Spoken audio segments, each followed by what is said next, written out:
why you are doing the thing that you're doing. Oh, wait. That's like a mega big confrontation. That's the first good confrontation. How are you watching this and my stream at the same time? Has Pirate Software admitted at all yet that he did cheat in those games, or does he still maintain that all of that was legitimate? No, it's not. I'd rather talk about it. No, it's not too late. We can stop. We can stop right this second. Ooh. I would rather talk about that, and Okay. the reason why is because I find Bro, this microphone. This is a very serious part, right? I find that if you don't talk about this, it's not going to help other people, right? Like, I get it. I'm going through it right now, but this is something I think needs to be talked about because the amount of hate and abuse that's going on from this isn't just going to happen to me. Okay. I know that's so brave. I agree. He's so I think that brave. you were pretty unlucky rather here, talk about that. but I think you are the unlucky person who has tapped into something very fundamental in human psychology that has like triggered the shit out of people. Likely, yeah. Okay. So I want you to notice what just happened. Okay. So it's now that you're insisting that we talk about it. What games did he cheat in? I think almost all of them. Basically just any game where you have to like solve puzzles or whatever. I think he just like reads chat to get those solutions, and then he pretends that he figured it out on his own. And I think that there are times when you can get away with this. I do this all the time, just kidding. There are times when you can get away with this, but the problem is I think there were a couple that he did this for where it was just like an unbelievable catch. The way that this was described, like there was one game that he was playing where there was like I don't want to call it an Easter egg or something, but there was like a puzzle that you could solve, and it took like the entire community 2 weeks to figure out the solution to this puzzle, and he solved it, I think, on stream in like 5 minutes or something, or 20 minutes or something. It was like, yikes, not good. Fair enough. I said, hey, I'm noticing something about your narrative. And what was your answer? That I was like deflecting. What do you mean? It's unless we're talking about something else. No. What we just talked about. I said, hey, I'm noticing something about your narrative. And then you said what? Yeah. That I was like deflecting or trying to push off blame onto somebody else. Okay. Yes. And then what did you say after that? I don't remember. Okay. So then what you said is the reason I'm doing it is because I'm anxious. Oh. Yeah. Oh, yeah, no, 100% anxious. Right? I'm worried. There we go. Okay. Right? So the interesting thing is that like you're doing something really interesting, which is that like He's just a scared you little boy. provide a very logical reason, which is very compassion inducing for why you are doing the thing that you're doing. Oh, wait.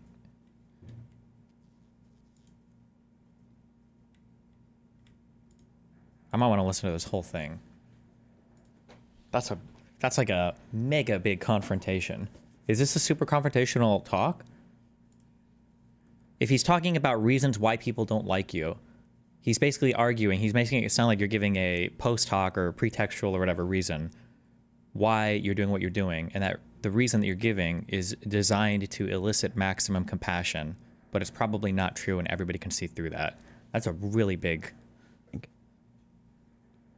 Right? So, like... Destiny, this might sound mean, but also, I also just think this guy's tone is unfortunately gear-grindingly condescending. No matter what he says, it always sounds like he's soapboxing. It's not just like voice tone, not like the actual timbre of his voice. It's a lot of stuff, but... Who in their right mind, when you say, yeah, the narrative that I'm creating is because I'm afraid for my physical well-being, like, yes. How is that challengeable? It's not. 100%.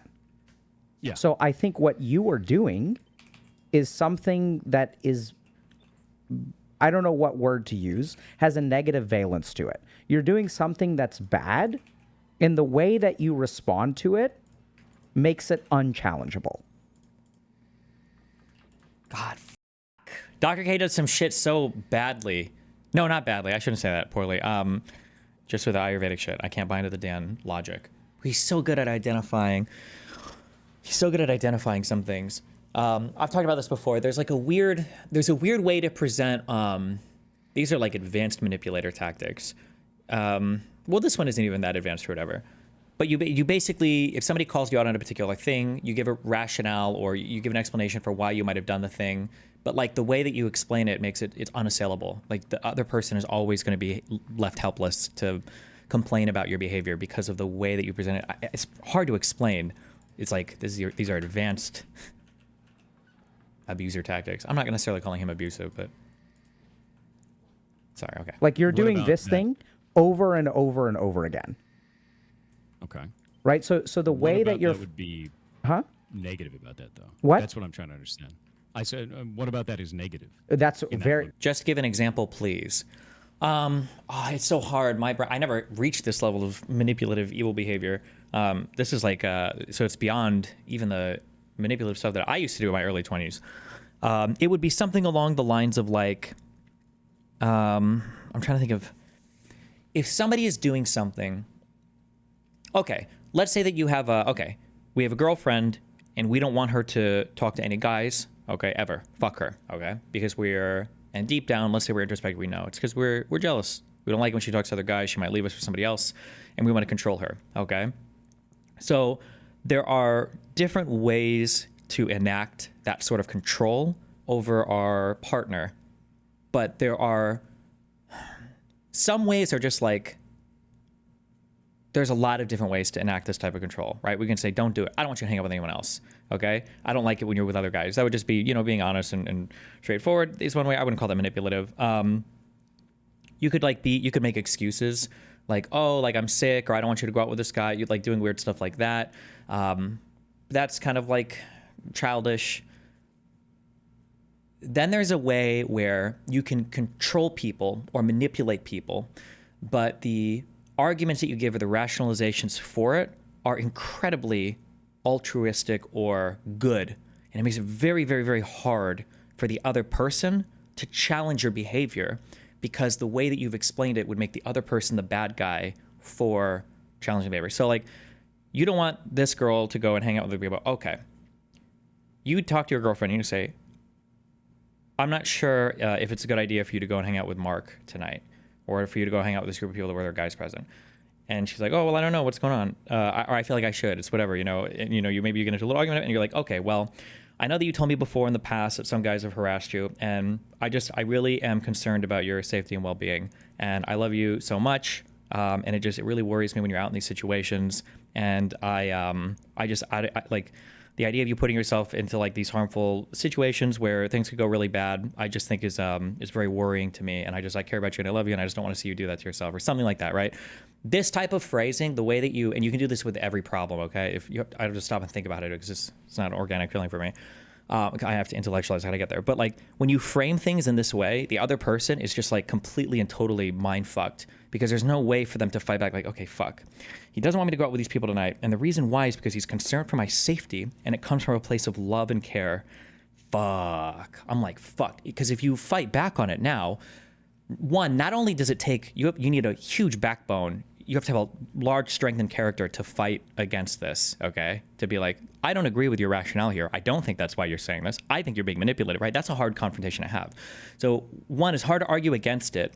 Two, if you do go through with it, as these issues pop up, you will never get to a situation in the future where you can kind of like recount like, well, hey, I feel like you've done a lot of shitty things to me, because as you try to recount those things, that other person is going to be able to give you a good, wholesome, caring, and compassionate reason for why they did every particular thing. And it's like, oh, okay, so you're mad at me because I cared about you in the past, because I was worried that something bad would happen to you, because I love you and I just don't want you to be in danger, because I like, it's a mind fucking experience to me, because what happens is, for the other person, unless they have a tremendous strength of character, you just get worn down by it, and it's like, fuck, I just have to go along with whatever my partner is saying or wanting, because like, I guess it's coming from a good place, and if I fight against it, I guess I'm the bad guy, and I'm just like, it's super ultra mind fucking. Mr. Girl, and I think only Mr. Girl, is probably the person I've seen who's able to deploy this sort of malicious compassion reasoning or whatever more than anyone else, like at all points in a conversation. He is, I think, bar none, he is like one of the best I've ever seen at doing that. He's so good at doing that.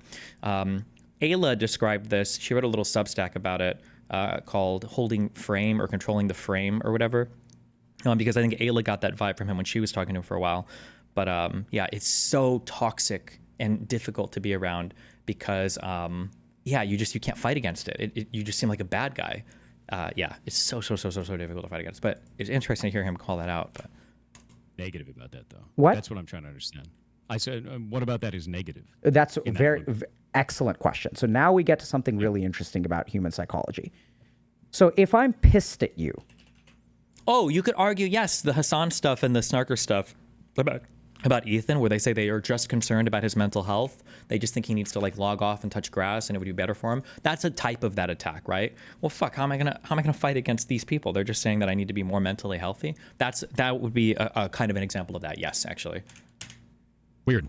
It's time to get weird, Jet. I have an interesting idea. I think it's time to figure out what the hell the groundhog does. We mockingly Wait, the groundhog? Why the groundhog? call him a wombat, but it is more likely that he is a groundhog, seeing as he does not want to come out of the hole. I'm going to try. Maybe I'm missing animal knowledge. I didn't know what the groundhog was. I don't know what the wombat is. But what if he figures out that it's a groundhog? And like here we're going from like doing bunny math and all this stuff, and okay, it's groundhog. Weird. I'm going to go to the main menu. I'm going to go to my system time. I'm going to change my system. We instantly get an idea. We instantly get the idea that you're supposed to change your system date to February 7th. Go into the game again because it's a groundhog. Like he did. No, that's you're supposed to get that. Changing the date. You've got every bullseye so far. Every bullseye in the game up to this. But yeah, no, it's a groundhog. So set it to Groundhog February. Day. Now he just knows that. He sees the truth, Jet. He's cooking. Hold up. Which I believe is February 2nd. Date and time has been changed. I'm going to load my game. What? There are so many there, but people have gone back through his gameplay, and there are so many examples of him doing basically exactly this. If Mr. Girl is so good at doing it, why did so many people get a major ick from him whenever he would try it? That type of manipulation, I think, requires you to be very much within that person's like physical proximity or social proximity. You have to you have to be around that person, and they'll kind of capture you that way. They wouldn't be able to just drop in and grab you, especially when there are other communities pointing out that they're abusive. For a lot of these types of people, they kind of rely on isolating you from other sources of knowledge about them, I guess.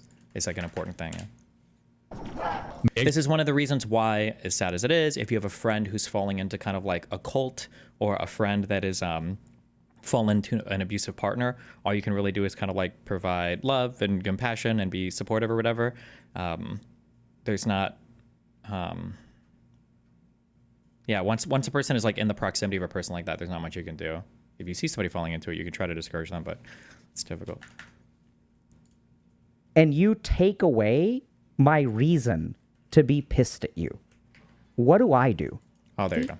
So if I'm pissed at you and you take away my reason to be pissed at you, what do I do? Get mad at myself? What is it? You're fucked at that point. It's such a mental mind fuck. You get pissed, more pissed. Absolutely. So how... So you're saying that basically it's created a bunch of anger, and that by having a situation and talking about it and showing like, hey, this is what's going on, it's created a scenario where people are more angry because they don't have a vent and have a way of getting it out. Dr. K fucked the mics up here. The mic is very unbalanced. I can't do anything about it, okay? That is where we're... Hold on. Let me just fix this real quick. Oh. Because I wonder if you're going quiet again. So I just jacked you up. So I think that is the first step to it, right? So there's something that there's something that people... Deflecting is maybe a good word. There's something that you're deflecting that then triggers people to like, because they're not getting what they want from you. Does that make sense?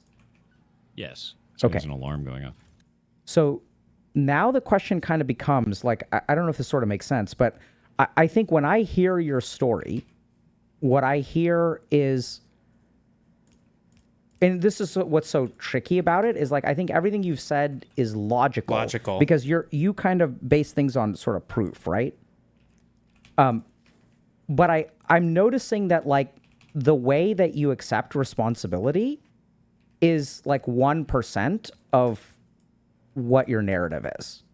So you say that you were smug. Yeah. Right? I was super smug about it. Fuck, I want to go back and listen to his explanation for it. Because there's also toxic ways. This is why I guess that Dr. Kirkanda or whatever was evaluating Ethan's apology. Like there are toxic ways to even apologize and be manipulative. Say your girlfriend called you out for being manipulative about her hanging out with Mark and everything. Like, okay, you're right. I was being manipulative. I'm sorry. I shouldn't have done it. I care about you. I love you. I just want you to be safe. But like, I'm sorry, I guess. It's like, so what are you apologizing for? You're apologizing for being protective? That's not what I want you to apologize for. Well, no, you wanted me to apologize for being controlling. Well, not really. Oh, so the problem wasn't like, no. I'm not asking you to apologize for being controlling because you love and care about me. I'm asking you to apologize for being controlling because I think you were being manipulated. Like it's so impossible to argue against. When you get lost inside of this, Ayla called it holding frame. When you get lost inside this like manipulator frame, you are actually so unbelievably mind-fucked. It's hard for you to understand if you've never dealt with a person like this or been in an abusive, manipulative situation like this or had a friend that's been in an abusive, manipulative situation like this. But your ability to rationalize anything is just completely and totally fucking destroyed. You can't make sense of anything because anytime you have a problem, what's going to happen is eventually the person just starts blaming themselves for everything because they can't. The other person always has a way to avoid real accountability or real responsibility for the thing that happened, because even when they apologize, there's still a manipulative game being played, and it's so unbelievably difficult to navigate those situations. And I think that feels like a tiny part of your narrative. I think it's only a tiny part of the narrative because it's the flashpoint. It's the moment that started, right? Sure. So it's hard to make that larger in the story. But yeah, I was no. smug. I mean, was smug about it. I think it sounds to me like, and like now I'm going to say something that's like, this isn't. I don't know what better word to say. Uh-oh. I think it's not the flashpoint. I think it's the fuel. Ooh. Okay. So I you think that was a catalyst for something else? I think you've. This sounds judgmental, but I think the way that you responded in that moment. So you said early on, you made some kind of like joke, right? Where you, like someone said run, and then you said I don't want to piss them off. Yeah. So I'm gonna make a joke instead of saying, bro, I ran because you told me to run. You remember when you said that? Yeah. So I think that there's like little things that you're doing that. So if I made the call to run, and they're then talking about you ran, and then I was like, bro, why are you running? the WoW And stuff. then you say you made the call to run. How is that? Why would you not say that? Right? Like the reason I'm doing this is because I was listening to you. Yeah, no, legitimately, that's the one thing, and I've talked about this before, is like if I would have just turned around and be like, you told us to. If I would have just said that, I feel like this whole thing would not have been like this. I agree. Legitimately. So I think that the interesting thing here is that I suspect that there are a dozen other things like that. One of the things that's really difficult, this was a thing that I, on my own behavior, I kind of reapproached after part of my most recent drama, is it's not always sometimes, and I've said this too because I have perspective on this from just gaming or other stuff. It's easy to get into a scenario sometimes where when a bad thing happens, you look at a particular situation and you try to think, okay, well, what is like a thing I could have done to avoid some particular outcome? And sometimes instead of thinking about how to avoid particular outcomes, it's better to take another step back and think, how do I avoid a particular environment? And sometimes avoiding the environment is more important than avoiding the outcomes, because there are certain environments that you can be in where you can dodge, 1,000 bullets, but eventually you're going to get dung, So just the Ding? way that your Dung? narrative Is sounds dung to a me, and past let me know if tense of like this is ding? rubbing you the wrong way, or like you think I'm an asshole, or No. if this is like I don't like think you're an please let me know. But I think that something about this story has something that I would call the missing reasons. Okay. I'm not I think saying for me, whatever it is, it's a blind spot. yeah. Because like for me, I'm just like, this was me being smug, and it exploded out of control. And for me on this side, it just feels like a lot of content creators leaped onto it because it got popular to talk about. It became kind of like an issue, and it generated a lot of views. Yeah. So And it just kind of went nuts. and so I want you to just pay attention to that for a second, because you're doing it again. Why did this blow up? There's also to be, because relationships and everything are so complicated. Everything is complicated for human behavior. There's also a way that you can go too far to the other side for this too. Like there are some people, also these people are never describing themselves this way because unfortunately they're too passive. There are some people who go the other route where instead of constantly making excuses and never taking accountability for their actions, instead they make too many excuses, or I'm sorry, they take too much accountability for their actions and they blame only themselves when they should be holding other people around them accountable too. So this does go both ways, but or you can go too far off on either direction. But because what Dr. K is pointing out is that like this guy's primary focus on, you know, why was everybody being mean? Well, it was a flashpoint. Other streamers jumped on board with it. You know, it was just because of X, Y. It has nothing to do with his behavior. It has nothing to do with his demeanor, disposition. There's no like personal like character analysis on his part. It was always just other people doing things and other streamers that hopped on it and other people that took advantage of it. And, you know, I'm guessing that's what Dr. K is going to say. But why did this blow up? Because I was smug? No. I don't understand what you're trying to say. Why did it amplify? Who's to blame for the amplification? The amplification I could generally say is Reddit and other content creators. Like, I feel very steadfast in that opinion on that. I don't think this would have reached the audience that it did or become as large as it was on the internet without that. So you're talking over 100,000 viewers worth of people. Yeah, so that I think is 100% true. But it's missing. And is indicative of what the problem is, right? Because what happens, what I'm noticing that you're doing is like every step of the way, you made one tiny mistake.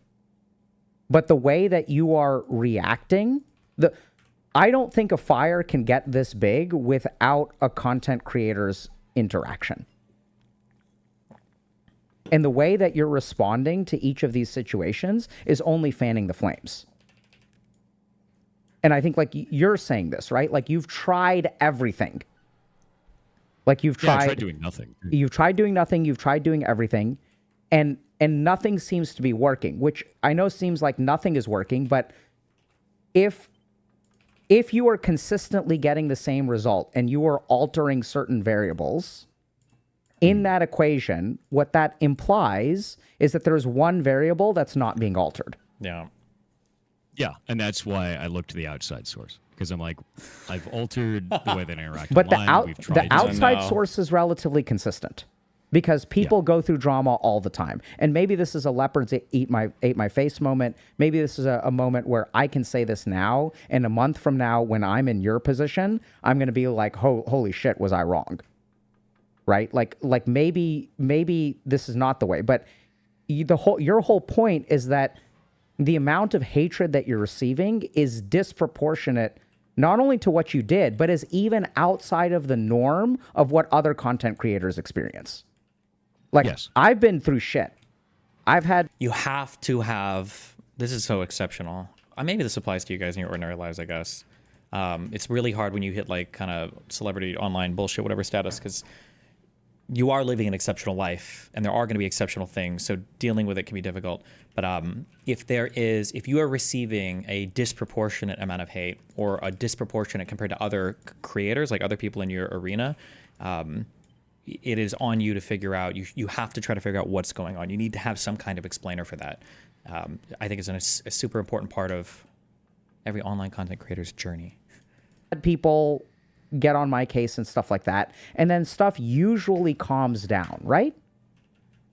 Yeah. For most of us, we all get these kinds of problems where people like are really mean to us. I don't think they understand. No snowflake thinks it's responsible for the avalanche. But what I see is a guy who is... Want to use legendary quality modules? I don't really have many of them yet.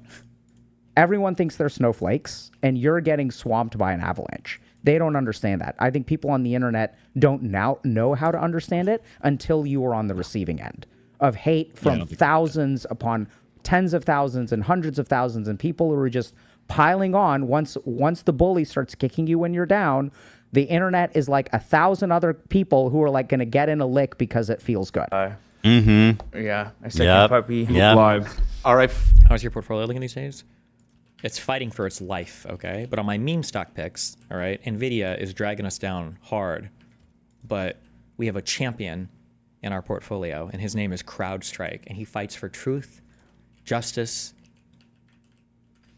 and my individual stock pick portfolio. He's fighting hard. Did we do it? Okay. Kind of. Okay, sweet. I'm trying to fix it on my end. Okay, well, it's working for me, so that's all that matters in life. Is that how it goes? Yeah, that's usually how it goes. Isn't that what you've learned from being on the internet recently? Yeah, definitely. That's how it works. Is that if it works for someone, that's all that matters? It's all that matters. Yep. Yeah, so how you been, Thor? It's been rough. Yeah, I hear that. I put everything in Canadian housing. Oh, cool. I would, but I'm not Chinese. Video game. Just kidding. It's all that matters. Yep. Yeah, so how you been, Thor? It's been rough. Yeah, I hear that. So I don't really follow much Is his real name Thor? He seems like the kind of guy that would get a name change. I'm sorry. of, internet drama. So you want to talk about what's been going on, or you want to like not talk? Oh, which is like totally fine. I don't even know where to start with it. His name is Jason. What's I going think, on? I think recently have actually been dealing with the ferret rescue. So I guess we should start with that. 'cause it's been some Oh, stuff. ferret rescue. Hey, wait, how do ferrets need to be rescued? Are those animals that ever live outside, or are they always? We had, and this kind of ties back into it too. So we had 2 deaths in the rescue this last week, which is rough. And like, I'm finding, because we're at about 60 ferrets now, we hover around 60, and we lose about 1 to 2 a month because it's a rescue, and that's kind of how it works. You get animals in that are really messed up, really bad position, and that's kind of how it goes. And I'm finding that I can't emotionally connect with every animal. You just can't do it. It's not humanly possible. Right. The ferrets now, we hover around 60, and we lose about 1 to 2 a month because it's a rescue, and that's kind of how it works. You get animals in that are really messed up, really bad position, and that's kind of how it goes. Okay. And I'm finding that I can't emotionally connect with every animal. You just can't do it. It's not humanly possible to do that because you're going to lose them, and you can't like absorb that at all times. It's not like a healthy thing to do.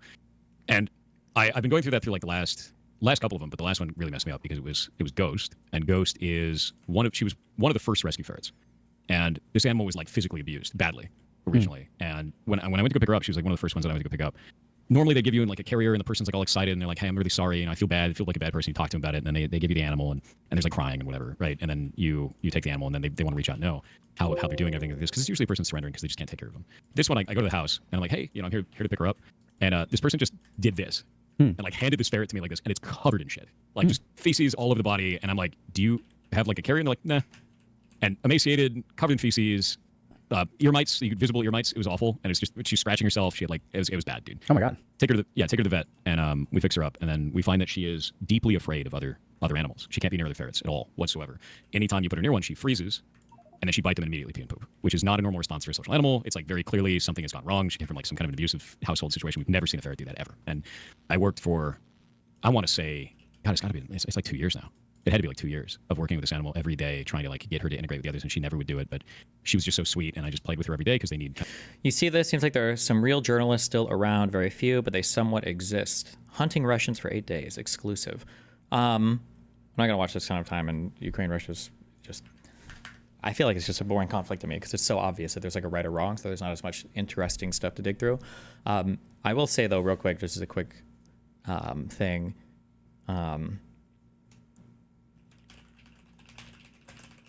There was a lady journalist who was captured, and then they returned her body.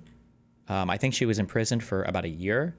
Her body came back, I think, with the eyes scooped out and the brain removed and part of the larynx removed, and like signs of so much like insane torture and everything else. This person was, I think she went into Russian territory and followed troops as she was doing like journalistic reporting and stuff.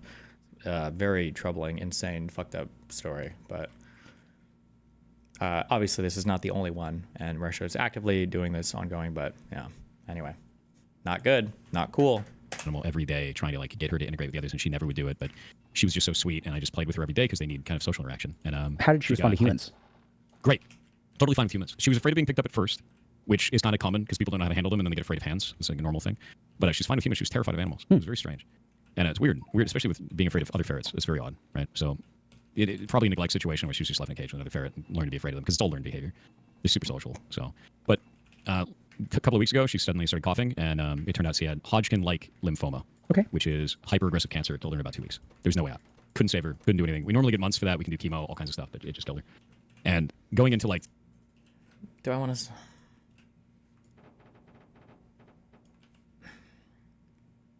I don't know how I feel about this take. I don't feel like super married to it, but there is like something that just makes me feel a little bit weird. The idea that in the United States, or maybe even around the world, that there are like people who are suffering and dying from like easily preventable diseases or stuff like tuberculosis or malaria or whatever else. And then in the United States, we're doing like chemotherapy for ferrets. I don't know. I mean, it's, you can walk and chew gum at the same time, I guess. How that ties in with stuff is we've got people who are really pissed off at me over like World of Warcraft from about 100 days ago. It was on January 14th. Okay. And they're mad because I ran out of a dungeon in Hardcore WoW, specifically because our group was wiping. Thor, can you turn up your volume some? Is that? I think that's as loud as it can go. Let me see if I can do it on this one. Okay. I don't know if I can. Yeah, let me see, because I'm almost redlining on mine. Hello? Can you hear me now? Yeah, he's quiet, right? Yeah, so he's saying he's jacked up as high as he can go. So should I turn my volume down and just tell stream to turn up the volume? He's already. Oh my God, he's calling his troop. Listen to the way he frames that event, by the way. People are just mad because I was running from a hardcore dungeon that failed and it was every man for himself and right, the minimizing, good. Jacked up to 200% on Discord. Well, that's weird. Is it your headphones? He's not listening to you, little bro. Okay, I can try to do that. Let me they're saying that I sound good on your stream. You sound fine to me. Let me see. So they're saying volume's good. Okay, they're saying it's fine. So I think we fixed it. You're both low as usual. Okay, cool. Thank you, chat. I don't know. I think he sounds buttery smooth, dude. Like That's super funny. Okay. Yeah, so this whole thing started with like World of Warcraft Classic back in January. And it was part of this thing called OnlyFangs. And you kind of meme around, you make characters, but it's hardcore. So if your character dies, you lose it forever. But it's a character in a video game, right? So we're doing this dungeon, and the call was made to run. But it's kind of before that is we did the dungeon before that in a group, and we failed. And it was like, oh shit, everybody's running, everyone's freaking out, and we all made it out alive on that one. So we decided to go back in. Probably shouldn't have done that. When you have a group that falls apart like that, you probably shouldn't do it again. But we went back in, and on this one, a poll was made that was way too big. We weren't ready for it, and then all of us fucked up. Like every single one of us did, including me. And I talked about it online for it. But there was a pinnacle moment where one of the guys said, run, run, run. So we all ran, because you're letting a guy be a shot caller. And then as I ran, he goes, why are you running to me? And I'm like, I could be a dick right now and be like, you told us to run. Oh my God, this guy is so fascinating. We're so lucky, or maybe unlucky, I guess, because we don't get good content out of it. But if this guy was involved in like a drama sphere or like relationship stuff or whatever, oh my God, there would be so much good drama. Sometimes people do a thing where what they do is they will give a situation where clearly any person would act the way that they acted, and because of the way they're telling the situation, and then they'll apologize at the end, and it's supposed to elicit sympathy for the person instead of like an acknowledgement that they actually fucked up. So like an example of this might be, hey, I saw that you punched your wife in the face, right? Or something, or can you explain what happened there? And a guy's like,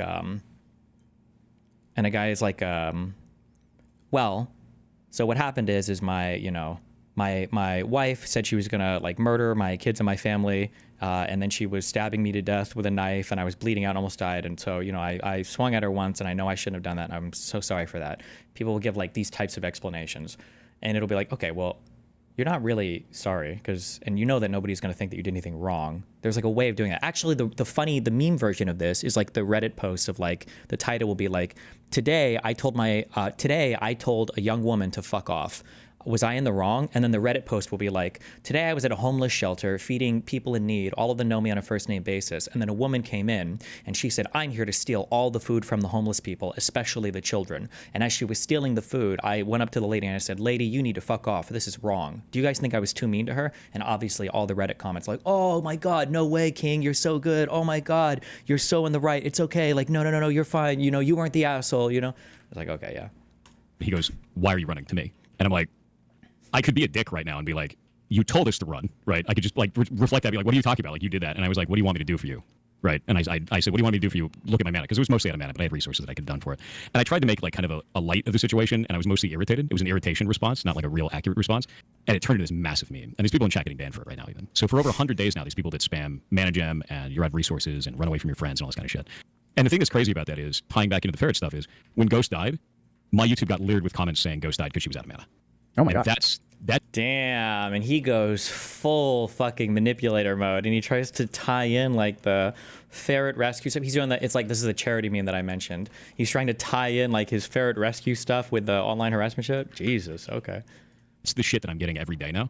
Because these aren't people that give a shit about World of Warcraft. They're not people that give a shit about those characters. They're not people that care about any of this stuff. They just want to hate me, and they're doing everything they possibly can to do that in the most vicious and fucked up way I've ever seen. And it is thousands of people. It is not a small amount of people. It is thousands. Jeez. And I get this shit every day. And then there's people that come in and they go, oh, it's so funny. I just said man in his chat and I got banned. It's like, yeah, we banned 50,000 people on Twitch alone for this shit. 50,000 accounts so far for that. And about 14,000 have gotten unbanned because they put an unbanned request because they're like, oh, I didn't realize it was that big of a deal. It's like, dude, this is crazy. It's been going on for over 100 days now. Damn. I think it's like, yeah, so it's about over 100 now. And it's not just that. It spiraled out into other things where people made all kinds of wild-ass accusations on me. They tried to say I was a pedophile at one point because I had a friend back when I was like 19 and they were like 17. We're still friends today. We're both almost 40. And they tried to make up allegations about the two of us, and she had to come out, or he had to come out and say, like, no, this is bullshit. That never happened. Like, what the fuck's wrong with you? So, like, we keep getting, like, these... basically, I got gish galloped for a while, where it's like... What does that mean? Shit load of weird... gish gallop is like, I say a whole bunch of lies about you, and you can't respond fast enough, so it looks like they're true. Is basically the way that it felt. So it was like a whole bunch of, like, weird accusations all at the same time, as quickly as possible. And it's weird because when you fight against them, I found... Something that's really odd to me is I've never seen this before on the internet. Normally, when you ignore stuff, it kind of goes away. You can't ignore things now. If you ignore something like that, people immediately think it's true. And when it's serious allegations like that, you have to respond. So immediately responded to it, shut it down. When I did that, there was a very large number of people to go, no one thought that was real anyway. And then there was a whole other group of people to go, oh, you're fighting it, which means it's true. It's like, where is this coming from? It's like it's the most whiplash, strange behavior that I've seen on that stuff pretty much ever. And it kind of freaked me out, man. But yeah, it's invested internet trolling. Yeah, I think it's the most invested that I've seen with this kind of stuff. It reminds me Wait, is he responding to chat when he just said that? it's coming from. It's like it's the most whiplash, strange behavior that I've seen on that stuff pretty much ever. And it kind of freaked me out, man. But yeah, it's invested internet trolling. Yeah, I think it's the most invested that I've seen with this kind of stuff. Okay. Destiny, is that true that you have to respond to allegations? I always call this like the lose. When people start digging up like personal stuff and they make claims against you, you're in a weird world because if you don't respond, you look guilty. If you do respond, sometimes you can look guilty. Sometimes you have to dig out even more personal information to respond, and then people have more stuff to like dig through. It's kind of it really depends on a lot of stuff going on, I guess. It reminds me a lot of like 2012, which is just like they've absorbed into their personality that they need to kill me by whatever means, right? And Jesus. When I say kill, I mean it. Like, I've gotten swatted over this. I've had weird phone calls to my phone where they're trying to like set me up to try to get me arrested and all kinds of shit. I've had death threats, thousands of death threats over this, which is just insane. It's weird, man. Like, I've never seen this kind of vitriol for something that's just so not a big deal, and for such a long period of time too. Yeah, so I'm kind of curious. So first of all, that sounds insane. It is, yeah. Like, I've certainly seen that there are people who. I don't think people on the internet realize how much power they have to really like mess up someone. So there's this perception that, okay, if you're like successful or famous, that I don't know if this makes sense. It's like almost like the things that you have going well in life are in the same HP pool as the psychological attacks. But that's not how it works, right? So like I can have a really, really, really strong biceps, but that doesn't protect me from like Hodgkin's lymphoma. Like it just, like the dimensions of a human being, and maybe people understand this, right? So like you can have some dimension of your life going well, and if some other dimension of your life like goes really, really bad, there's a certain amount of resilience that carries through with like the human body. But generally speaking, having a great relationship doesn't make up for a toxic boss. It can help you withstand it. And I think the other big thing that people don't really appreciate is that, like, when someone has an emotional thing that happened to them, like it sounds like you lost a ferret that you were very closely attached to and had sort of connected with, and when they kind of like attack you in that way, like that's very like hurtful. Well, I mean, it's intended to be. And like, I think what it came to is like, how aware do you think Dr. K is that pirates retelling is complete BS?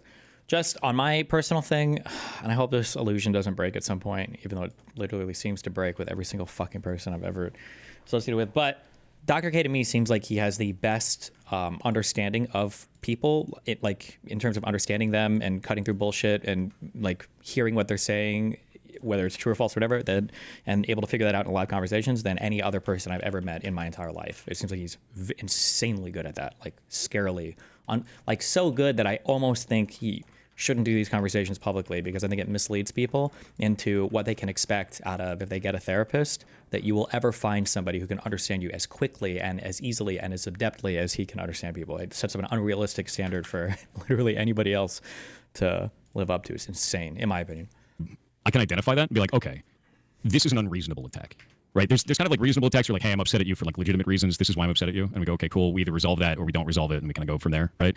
And then there's unreasonable attacks, which I think that is an unreasonable attack of like going in and be like, your ferret's out of mana. That's why it died. Like that's designed to just it's designed to get in your head. It's designed to fuck you up. There's no someone trying to fix a scenario there. They just want to hurt you, right?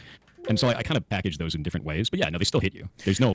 One of the things I say, this is kind of a meme piece of advice that's given, but it's also true, is that you have to be careful sometimes if you're intelligent, you can actually rationalize away your emotions in a very toxic way, in that you're avoiding any kind of true any kind of true introspection, and you're just making excuses. There's a way that people can talk about their emotions where you can tell that they've done some like intellectual investigation, right? Because rather than just saying, I feel this way, like I feel like this guy, you know, he made me feel horrible. Or even like, I feel like this guy is just trying to like fuck with me. When people start speaking in these kind of like these meta abstracted ways, I understand that people do these types of attacks just to elicit this response from me. Then it's clear that the person has done some intellectualizing of things that they've experienced, which isn't necessarily bad. But once you start that intellectualizing, there are always two ways that you can go. One is you abstract it, intellectualize it, and then you try to like integrate it into your own experience, and you figure out like, okay, well, I think people do this. Why do they do this to me? How does this make me feel? And then how can I navigate better? Or you can abstract and intellectualize in ways where you're like, nothing is ever my fault. It's actually not my responsibility at all. This is why people are doing these things, and none of this is anything I ever have to change anything on, you know? Oh, there's no dodging that. So what I'm kind of curious about, Thor, is like, so first of all, I don't think that what you're going through is, I guess, justified. I mean, it's not my place to judge, but also like, it sounds like what you did was, I'm still not quite sure. You made a snide comment and then ran away in a hardcore dungeon? I made a snide comment as we were escaping the dungeon, and 2 people died in that. Also, Dr. K could be a filthy, disgusting pre-watcher, okay? But, assuming he's not a pre-watcher, so much of the way that Dr. K talks, you can pick up a lot of good tips for how to deal with bullshitters in your own life. If somebody comes up to you, okay, this should be one of the first things you learned, I think. If somebody comes up to you and they're like, God, my boss is so fucking unfair, it's bullshit. And it's like, well, what happened? My boss they hate me for no fucking reason, okay? They always give me the worst schedule. They've made all the other employees fucking hate me, okay? They're like turning everybody against. It's just so horrible. And it's like, okay, like why? Or what did they do? Or what's going on? They lie about me all the time, and they just like, they're out to get me, and they just like, everybody believes them for some reason. It's like, okay. These are the types of people that you're like, can I see some proof or show me some DMs? Or you go and talk to other people and you're like, oh, okay, there's a way different second side of the story because something is not adding up. You're giving me a truly exceptional movie tier plot of like manipulation and psychopathy. And it's like, is that really what's going on? Or are you leaving out, like a whole bunch of shit that you did that would make this sound more believable? And I can't tell if Dr. K has already picked up on it right here, but when Dr. K refocuses and he's like, okay, wait a second. You're getting this unhinged of a response just because you fled from a dungeon? That doesn't make sense, right? That doesn't seem to line up. Really? Guys, this must happen all the time. Why would you get this type of response for months on end just because you ran away from a dungeon? So he's asking again to refocus, yeah? I'm still not quite sure. You made a snide comment and then ran away in a hardcore dungeon? I made a snide comment as we were escaping the dungeon, and 2 people died in that runaway. Okay. And that was it. And then all the people involved. This is the funny part. The person who made the rude comment to me at the first place, it was like, why are you running? He ended up getting caught in some other drama with it that I don't even know what happened. And I stepped away from it because I was like, I don't want to deal with any of this. I'm out, right? Like, that's not even relevant. What does that have to do with anything, right? Because he's trying to demean the character, I think, of the other guy to show even more credibility on his side. Like, it's, yeah. After all that shit. But what ended up happening right after that was it just exploded, man. Like, it just detonated into the sun of just like people being, I feel unreasonably angry because to me, it's like, that's a character in a video game. We just go make new characters. And the whole point, the whole motto for that entire thing was we go again. Your character dies. That's not even true. He's just, I don't know how much that kind of, but he's just lying about that, okay? Nobody plays fucking hardcore WoW and is raiding or doing dungeons with max level characters. You're like, oh, if we die, it's all cool. We'll just go ahead and re-roll. It'll be fine. Like, what? But okay. So I think that this is where things get like if you're open to talking about this, like I think it could be helpful because I think there's 2 things that can be true at the same time.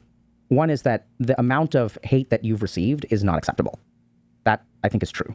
Like in this moment, I believe that to be true. Like that's not okay. And the way that you are describing the story and the response that you got, there's a big gap there that I think does not. Yeah. Okay.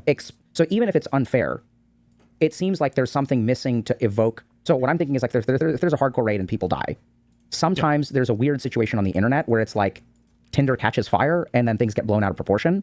Sure. So there's absolutely like an unfairness to that, but I'm also imagining and thinking about my experiences on the internet. It's so hard for people to keep both of these things in their head at the same time. Like, it can be possible that somebody is being unfair to you and treating you unfairly, but then you also have to, like, if it's something that's coming up or it's like completely disproportionate, you have to be able to take a look at your own actions and figure out, like, okay, well, what am I doing something that's like not optimizing for my success here or whatever? I remember thinking this a lot after my second relationship, because my second one was was also physically abusive, and despite the fact that it's never okay to obviously hit or attack a partner or whatever, like, I have to wonder, like, okay, well, hold on, what? Like 2 in a row, what are the chances? Something is obviously the way that either I'm approaching relationships or approaching partners, or there's some behavior that I'm exhibiting or whatever that seems to be inducing this, or at the very least I'm picking for it. But like sometimes it's really hard because having the second conversation, people will feel like delegitimizes the first conversation, because I think that if you analyze an action to see how you can avoid getting in a certain situation, that you're basically blaming the person, right? As victim blaming, you're blaming the person for ever being there, and that's not necessarily the case. But. And the way that you're describing it seems, so there's no question that things are like objectively, in my mind anyway, maybe I'm wrong here, but there's no way in my mind that you deserve what is happening to you, because I don't believe that someone getting death threats is warranted for anything that happens in World of Warcraft. I just don't think that that's like, I cannot envision a scenario in which those 2 points get connected.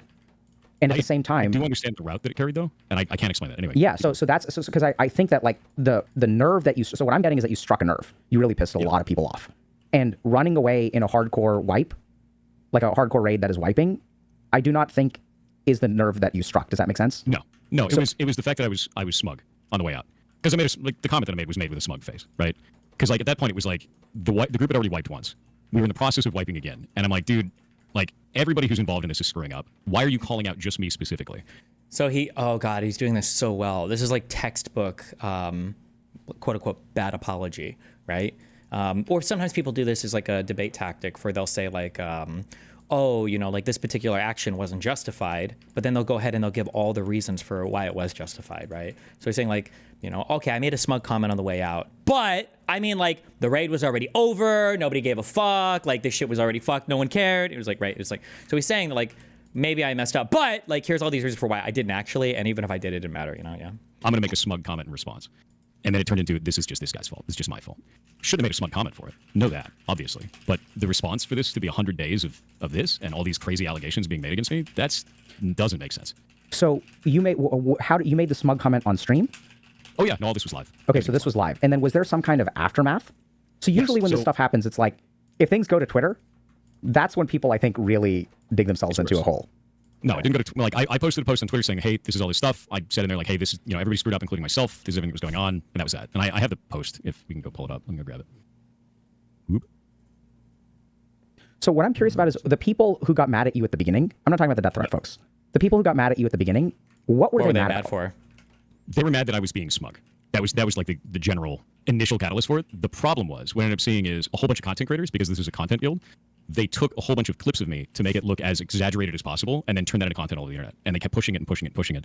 Since there's so many content creators pushing it at the same time to try and get as many views as possible, it pushed this narrative and that spiraled it completely out of control. And when I say making content out of it, one of those creators actually had his child on video with the face blurred out say, Pirate Software is a disgusting roach. Like, this is wild shit. That's not a small creator. It's like thousands of viewers, right? So you see this kind of shit and you're just like, what's wrong with you, man? Like, why are you doing this? I get it. That's why I put out the video of like anything for views. And it's like, dude, I get that you're trying to do this for views, but you're doing it to cannibalize people around you in the same space as you. That's not sustainable long term. Maybe they don't care. Transition to like career advice and everything. It's like, okay, that it's sustainable or not. But that's fucked up. I don't think there's any other way I can describe that. Is to try to cannibalize some of the creators so you can get a quick view is nuts to me, man. Especially because throughout that event, I was trying to do things like, hey, let's go make content with this other creator. I was sending our community over to other people. Like one of the people that actually turned around and just immediately tried to turn it into memes and views and everything like that and try and go in on me. We had the whole community go over there and gave him a level 25 hype train. Like, just, hey, you guys should support this dude. He's a smaller stream. He's got like 100 viewers. Go and support him. And everybody jumped over there and it was like $20,000 in the hype train, dude. And then immediately switches around and does that shit. And it's like, what? Like, what's wrong with you? Yeah, so I know this is going to sound weird, Thor, but like I'm getting some missing qualities here. Have you heard that phrase? So, yeah. Do you know what missing means? The missing reasons? So I mean, we can take a look at your Twitter post if you like. So I mean, I think we've actually got a couple of options here. So like, I enjoy talking to you. I like you. I respect you. I think that sometimes streamers make mistakes. And at the same time, I think that something about what you're describing feels like there's a chunk that's missing. So I totally, because it's all disconnected, timeline-wise. Okay. I Walk me I guess it's hard to describe each individual piece. So the This is like my biggest fear. It should be everybody's biggest fear, is having this big of a gaping hole in your self-perception that you can't understand, like why you would elicit a certain response out of people. Especially if you're an online figure, I feel like you should have a decent understanding of why people respond to you the way that they do, and then whether you accept or don't accept that, like the things that you can do to change how people respond to you. This is why I'm always really critical of people who are like, people can say like, oh my God, I don't get why Hassan is popular at all. I don't get it at all. It's like, really? You really truly don't understand why the second largest politics streamer on Twitch, you don't understand at all why he's popular? You can't even fathom it? Like, that's pretty surprising. Like, it says something about your ability to perceive others, to perceive how people perceive others. Like, that's a very scary world to be trapped in, I think. Then inside of that dungeon happened. Then afterwards, I got brought into a call with the person who called me out. I left the call because he was shouting over me, and I was like, I don't want to deal with this. I'm not going to have a fight with you. I don't want to deal with it. And I left. So that kind of made that more. And then content creators started to make a big deal about it. I started to receive death threats in the game from other players. And I said on stream, I'm going to start reporting people for doing this shit. I'm going to go after them. That got clipped, sent out onto the internet. And then when people sent that out on the internet, they tried to say that I was going after other streamers. When in reality, I was going after the people who were sending me death threats. And the only streamers that I reported were ones that had done things like said on stream, I'm going to go to Pirate Software's community and harass him because I think it's good content. Saying that live on stream, which is like 2 or 3 people. And I don't think that's a wrong thing to report. So they clipped that one. And this all kind of got spread onto livestream fail and all these little pieces out of context. I guess the basic way to think about it is, imagine you're driving your car and there's a guy sitting in the side seat. And he handcuffs you and takes control of the wheel, and you just get to watch the car drive. And no one will listen to you saying, "Hey, I'm not driving the car. This isn't accurate." They don't listen to that anymore. They just see your car driving in that direction. So they've taken full control of the narrative at that point. I can't do a damn thing about it. And that's what happened on Livestream Fail. And we get that all the time now too. So like anything that I do on stream, this will probably be clipped out of context and put up on Livestream Fail as well. I'm not really surprised if something like that is. And they'll bring it up and go and do that kind of stuff. Yeah. Does that make sense? There's still more. I would love to hear what else there is. And I think what bothers me the most about this is making sense for me on 2 major levels. One of which I think is, I'm just debating now for a second, because I think one of the things that I'm starting to hypothesize, I just really have to think about this, could really add fuel to the fire. So I have to think about whether I even want to mention that or not. So let's start with just getting more context. Okay. Sure. So after all that Livestream Fail stuff went off, eventually it started to kind of fall away. But then anytime anything happened with Livestream Fail, anything, or anytime anything happened with OnlyFans, the guild, I'd get blamed for it. They would think that they thought it was part of some kind of a narrative that I would show back up, and it was like a bit. The whole thing was a bit, and all the hate was a bit. And I was like, no, I don't want to be a part of this. I'm out. I don't like, I got kicked from the guild. I don't want to deal with any of this. I don't want to be a part of this. And then somebody actually DDoSed Blizzard in the middle of one of the OnlyFans raids to kill the raiders. So they DDoSed a multi-billion-dollar company, which is wild. Like, that's crazy to me. So they DDoSed that, and then a ton of people dive into chat saying like, oh, you did it. Why did you DDoS OnlyFans? Why did you go after OnlyFans? And then I found out Asmongold made a joke about that, and he was like, oh, it was probably Pirate Software. And I was like, no, that has nothing to do with me. And I said it on stream. I was like, you can't make those jokes. People believe them. They just believe it. It's not everybody. Most people realize that a joke, but some people just believe that shit. That's and then they crazy, run with Chad. it. And that's kind of where that's gone. Yeah. It's one of the most disturbing things that I've seen. And in my chat right now, we're actually banning constant. So this is definitely already up somewhere. What are you banning people for? People that come in and say, like, calling me a roach, because the act of running out of a dungeon is called roaching in the game. Still, 100 days. It's been 100 days. People are spamming mana gem, which is the resource item that I could have used in the game at that time. Oh, no. Just over and over again. See, they're just getting banned constantly. It's just like a constant stream of bans right now. And I knew that was going to happen. How do you understand that? How do I understand what? Why that's happening so much? What do you mean? I'm not sure I understand. Yeah. How do you understand why people keep showing up? You're saying it's happening constantly, right? You're saying that... It happens if I talk about it. It happens if I don't talk about it. This is every day. It's just more right now because we're talking about it. Right. So I understand that it happens every day. It sounds like it's like awful. I don't think you deserve this. At the same time, I think that if we want to, we can try to understand it. Yeah. Is that interesting to you? Sure. I mean, I think I do understand it. I think it's what do you understand? So when you understand it, there has to be some behavior that you exhibit that elicits this response from other people, which is not the same as saying you deserve it. It doesn't mean that their response is correct or right or justified, but there has to be something going on that you are missing here. There has to be something going on, right? I think it's become a popular thing. I think that's really what it is. It's become kind of like a signpost on the internet, like, hey, stop by and do this thing because it's funny. And I get that. Like, I understand that. You know, There's got to be 'cause for a lot something of more, these though, people, no? they've never engaged with their community before. They don't know who I am. They're not really interested in who I am. They just want to pop in and say a thing and then get banned. And that's it, right? And some of them are chat hoppers from other communities, from creators that don't like me from that event and have created negative content about me. So they're doing that, and they come over from that community and they think that that's part of it, you know, or they want to be a part of that in some way. Some people describe it as parasocial within the community, but to be real with you, I think it's just people that want to be part of something. And if that something is just hitting me, like whatever. Okay. Can you show me that? Do you feel okay? So like, is this what we're talking about today? Like, I mean, I guess. I mean, I want to know how things are going. This is it. okay. So Does he really not know or not want to say it?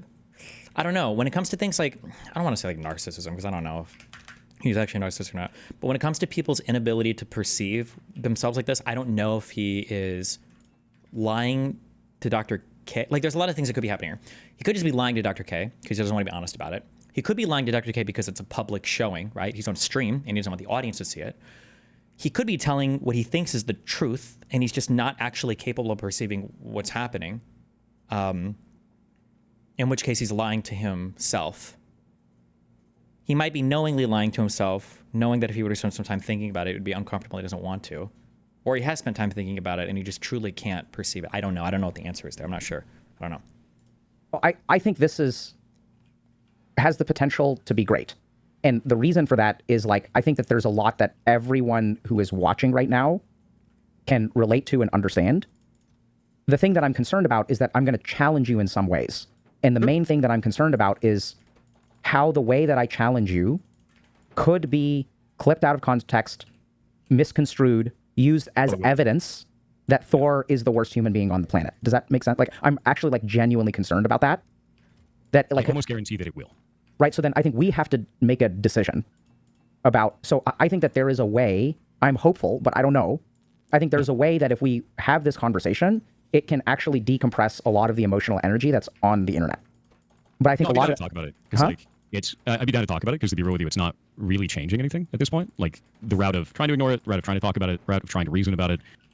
We've done pretty much everything that I can think of at this point over like 100 days. And like I've sent over to Kronos. Kronos will be there. I sent him the tweet so he can get it over to you. Okay, let me take a quick look at this. So, because I think this is, like, I'm really sorry you're going through this, and I think there's a lot that we have to be careful about. And also, I think the reason that we're here is to try to have some challenging conversations. So can I actually, while I'm waiting for that tweet from Kronos, I'm going to go grab an iPad because I think drawing here could be helpful. Sure. Okay. Yeah, do it up. Actually, I need to find out if Kronos is here. Mods, in the emergency channel, is Kronos here? Why am I not getting any epic recyclers? Is Kronos not here? Yeah, I'm just going to send it to him. We'll just do this. Okay, let's just I do can send that. it to him in this channel because I don't know if he's actually here. There we go. There we go. Can you build recyclers on Novice? Crafted on... No, you have to grab them here. God damn it. Whatever.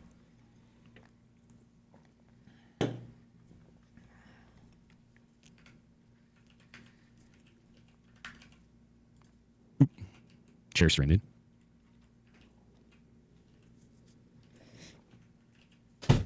Upcycle asteroids? Yeah, I'm doing it. I should just build them Okay. epic. Because I have all So- the stuff here. I should just do that. That's what I should be doing.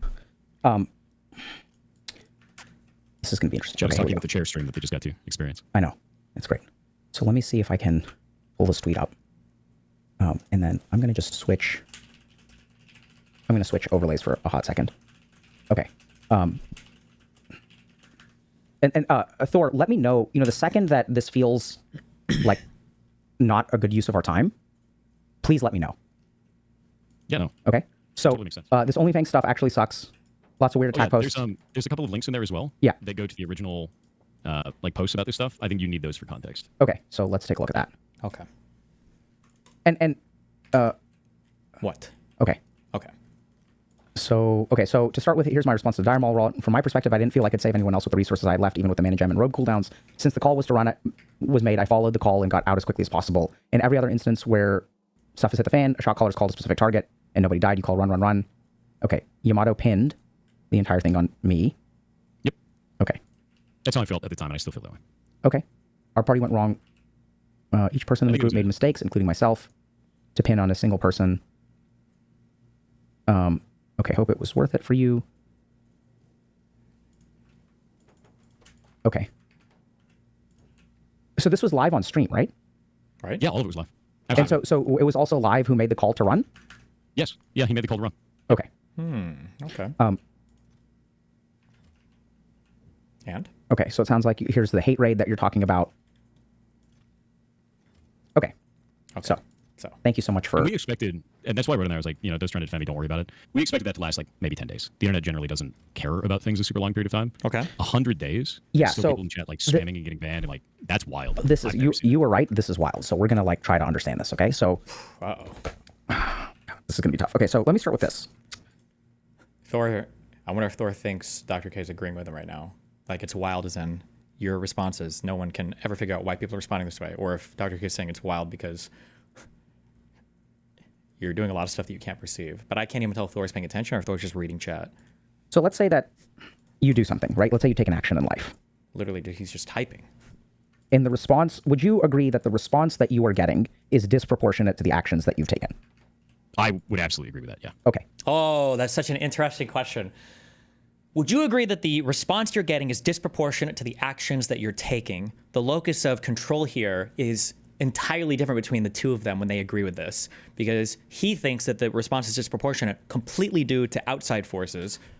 And I imagine Dr. K is going to make the argument, no, the response you get is disproportionate completely due to your own actions. So they both said yes to that, but they have totally different perceptions of where that, where the origination of that disproportionate response is being caused, or what it's being caused by.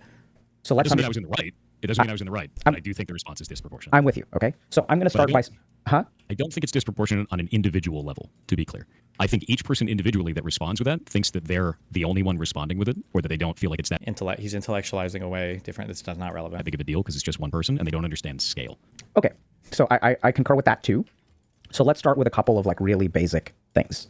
So the first is, I do not believe, this is a judgment that I'm making. You're welcome to disagree, but I think the majority of people who are on the internet, I would hope, can agree that something that happens on a stream involving a hardcore raid does not warrant a death threat. That's my first axiom. Okay.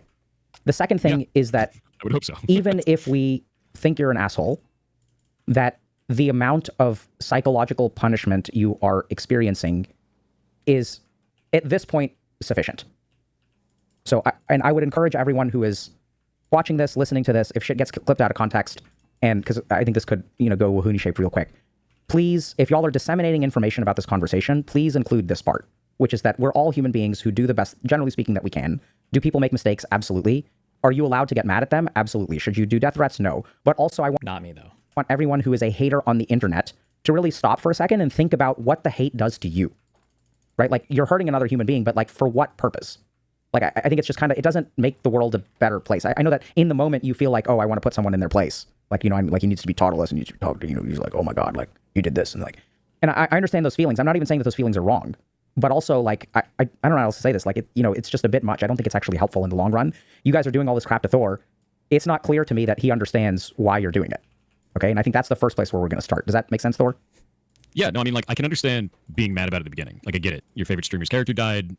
Like, that's going to make you upset. I was smug about it at the time. I get it. I made a mistake in a dungeon. It's all things. Oh yeah, it's also the secondary thing of like, it's like admitting to a fault, but not the actual fault.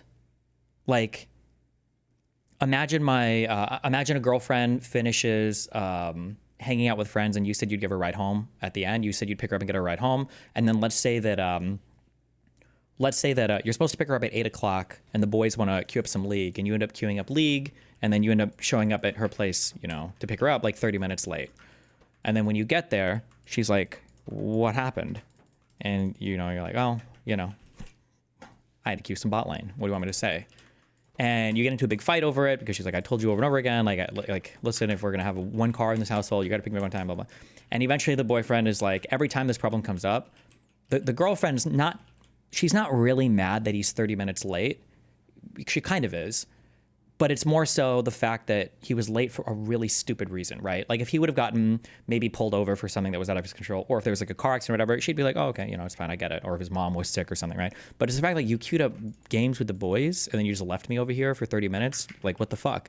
But anytime the boyfriend would bring up that situation, he's like, "I get it. I'm sorry. Yeah, my bad. I'll never be late. I'm sorry. I'll never be late picking you up again. Okay, my bad. Okay, I apologize. I'm sorry. Yeah, I was late. Okay." It's like, no. it's a weird situation to be in because he's apologizing for like kind of the thing, but that's not really the issue. He's not really apologizing for the thing that was triggering her. And it's just like owning to a smaller wrong to avoid admitting fault on the central issue is like another thing that people do. And he's right. People aren't just mad because you were smug about a thing one time. That's not really what's happening here, you know? Why do you think he has a lot of hate over the months? I don't watch too much of his stuff, so I can only go by stuff that I've seen on like LSF and stuff. But I would say just the impression that I get from him, like the type of character that he is, it really, really, really seems like he has a massive fucking ego. He just comes off that way as being very ego driven. And I don't know if he necessarily has the record to back up that insane ego. Like, I don't know if it's necessarily deserved. I don't even know if he could have a record to back up what he's saying. And there's also like a way of, I'm trying to understand.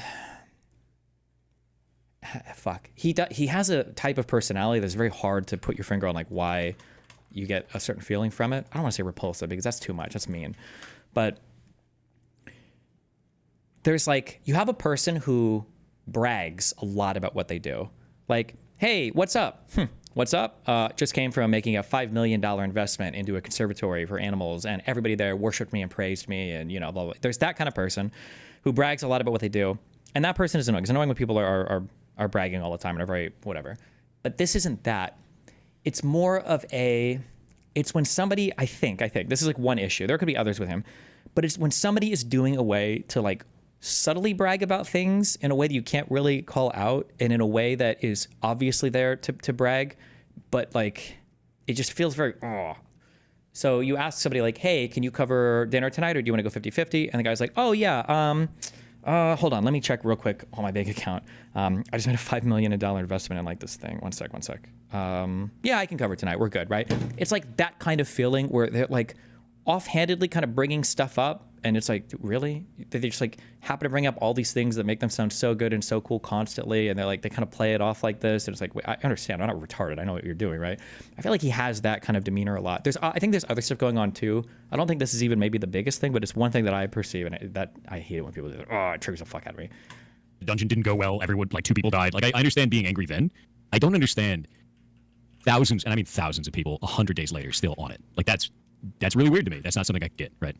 So this is going to be a little bit tricky. I'm wondering if there's some way that I'm going to play around with. Oh yeah, no, they're piling it now. That's okay. So I'd encourage everyone who's watching this right now to just give Thor a break for just a hot second. Oh, and if you are actually fucking up or making mistakes on top of that, then you're, then people are really not going to like you. If you're actually like incompetent, then you've basically transformed into, you're like this person. Let me introduce The Gilderoy guy, my assistant, Professor Snape. but more subtle.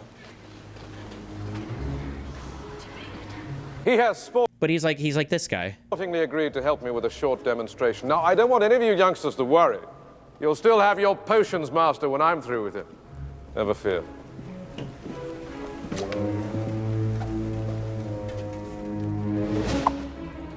But then he's also kind of incompetent, but. Second. And don't just reflexively knee jerk like, okay, like we're going to talk. Can you see this? I can, yeah. Okay, It is then- now on stream as well. Okay, let me see. Okay, so hopefully this isn't too laggy because I think I'm just doing a ton of screen sharing. And My you UI is not the best for this. Okay, hold on. Then here's what I'm going to do. What I'd like you to do, Thor, because I think this is a bit too much for something going on with my capture. Okay, so what I'd like you to do, Thor, is pull up my stream and mute it, but watch the iPad on my stream. Can you do that? Yeah, I can do that. Okay, cool. Because when I screen share with you, I just start lagging too much. Or actually, maybe this will. Okay, so let's start with this. Over here is death threats. Got it. Okay, over here is your actions. And the other thing that I want to do here is like we're gonna use you as an example, but I think that like literally every human being on the planet could benefit and is guilty of what I think you were quote unquote guilty of. So I think there's a fundamental thing going on here, which like I think once all behavior that is pathological, everybody exhibits it to some extent. Meaning, if you look at like clinical levels of narcissism or of of just any type of behavior that you would pathologize. Like everybody does it to some extent. Things like ADHD even or whatever, or any of the like BPD, bipolar, whatever. Like everybody has some degree of this. It's just like in lesser quantities. So or quote unquote guilty of. So I think there's a fundamental thing going on here, which like I think once people understand, my hope is that every human being who is watching this, I have a couple of goals. One is to hopefully develop a little bit of compassion towards you.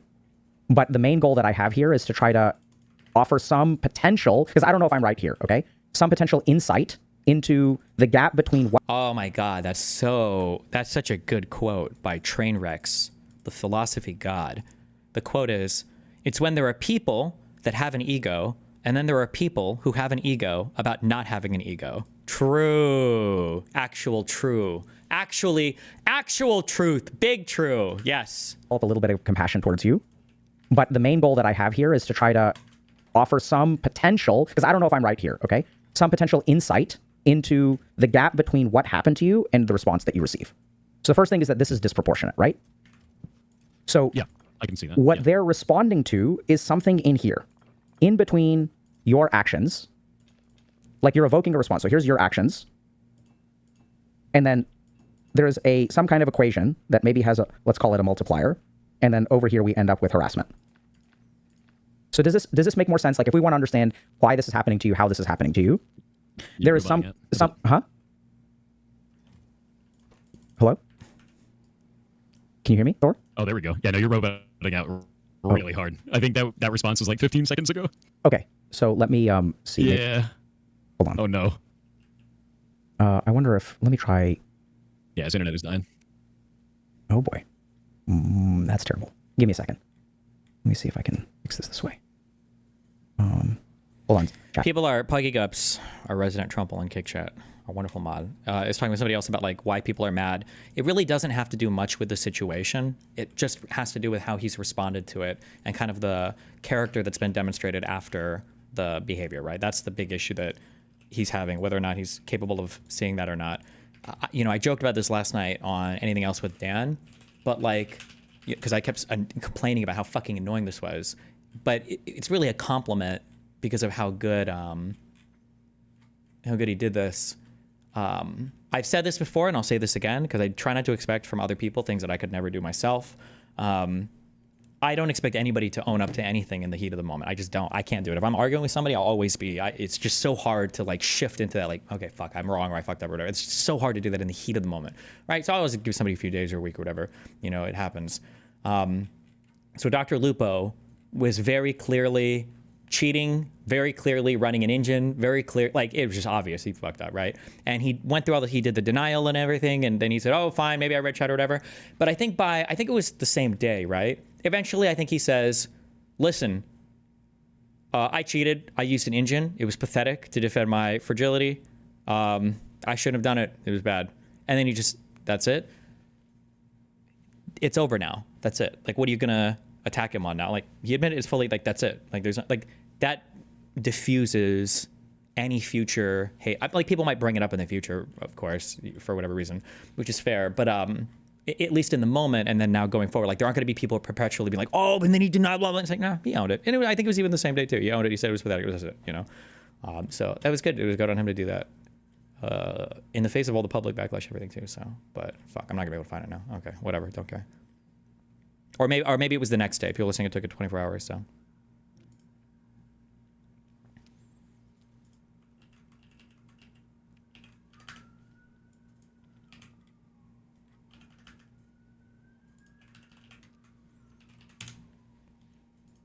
I think it was this.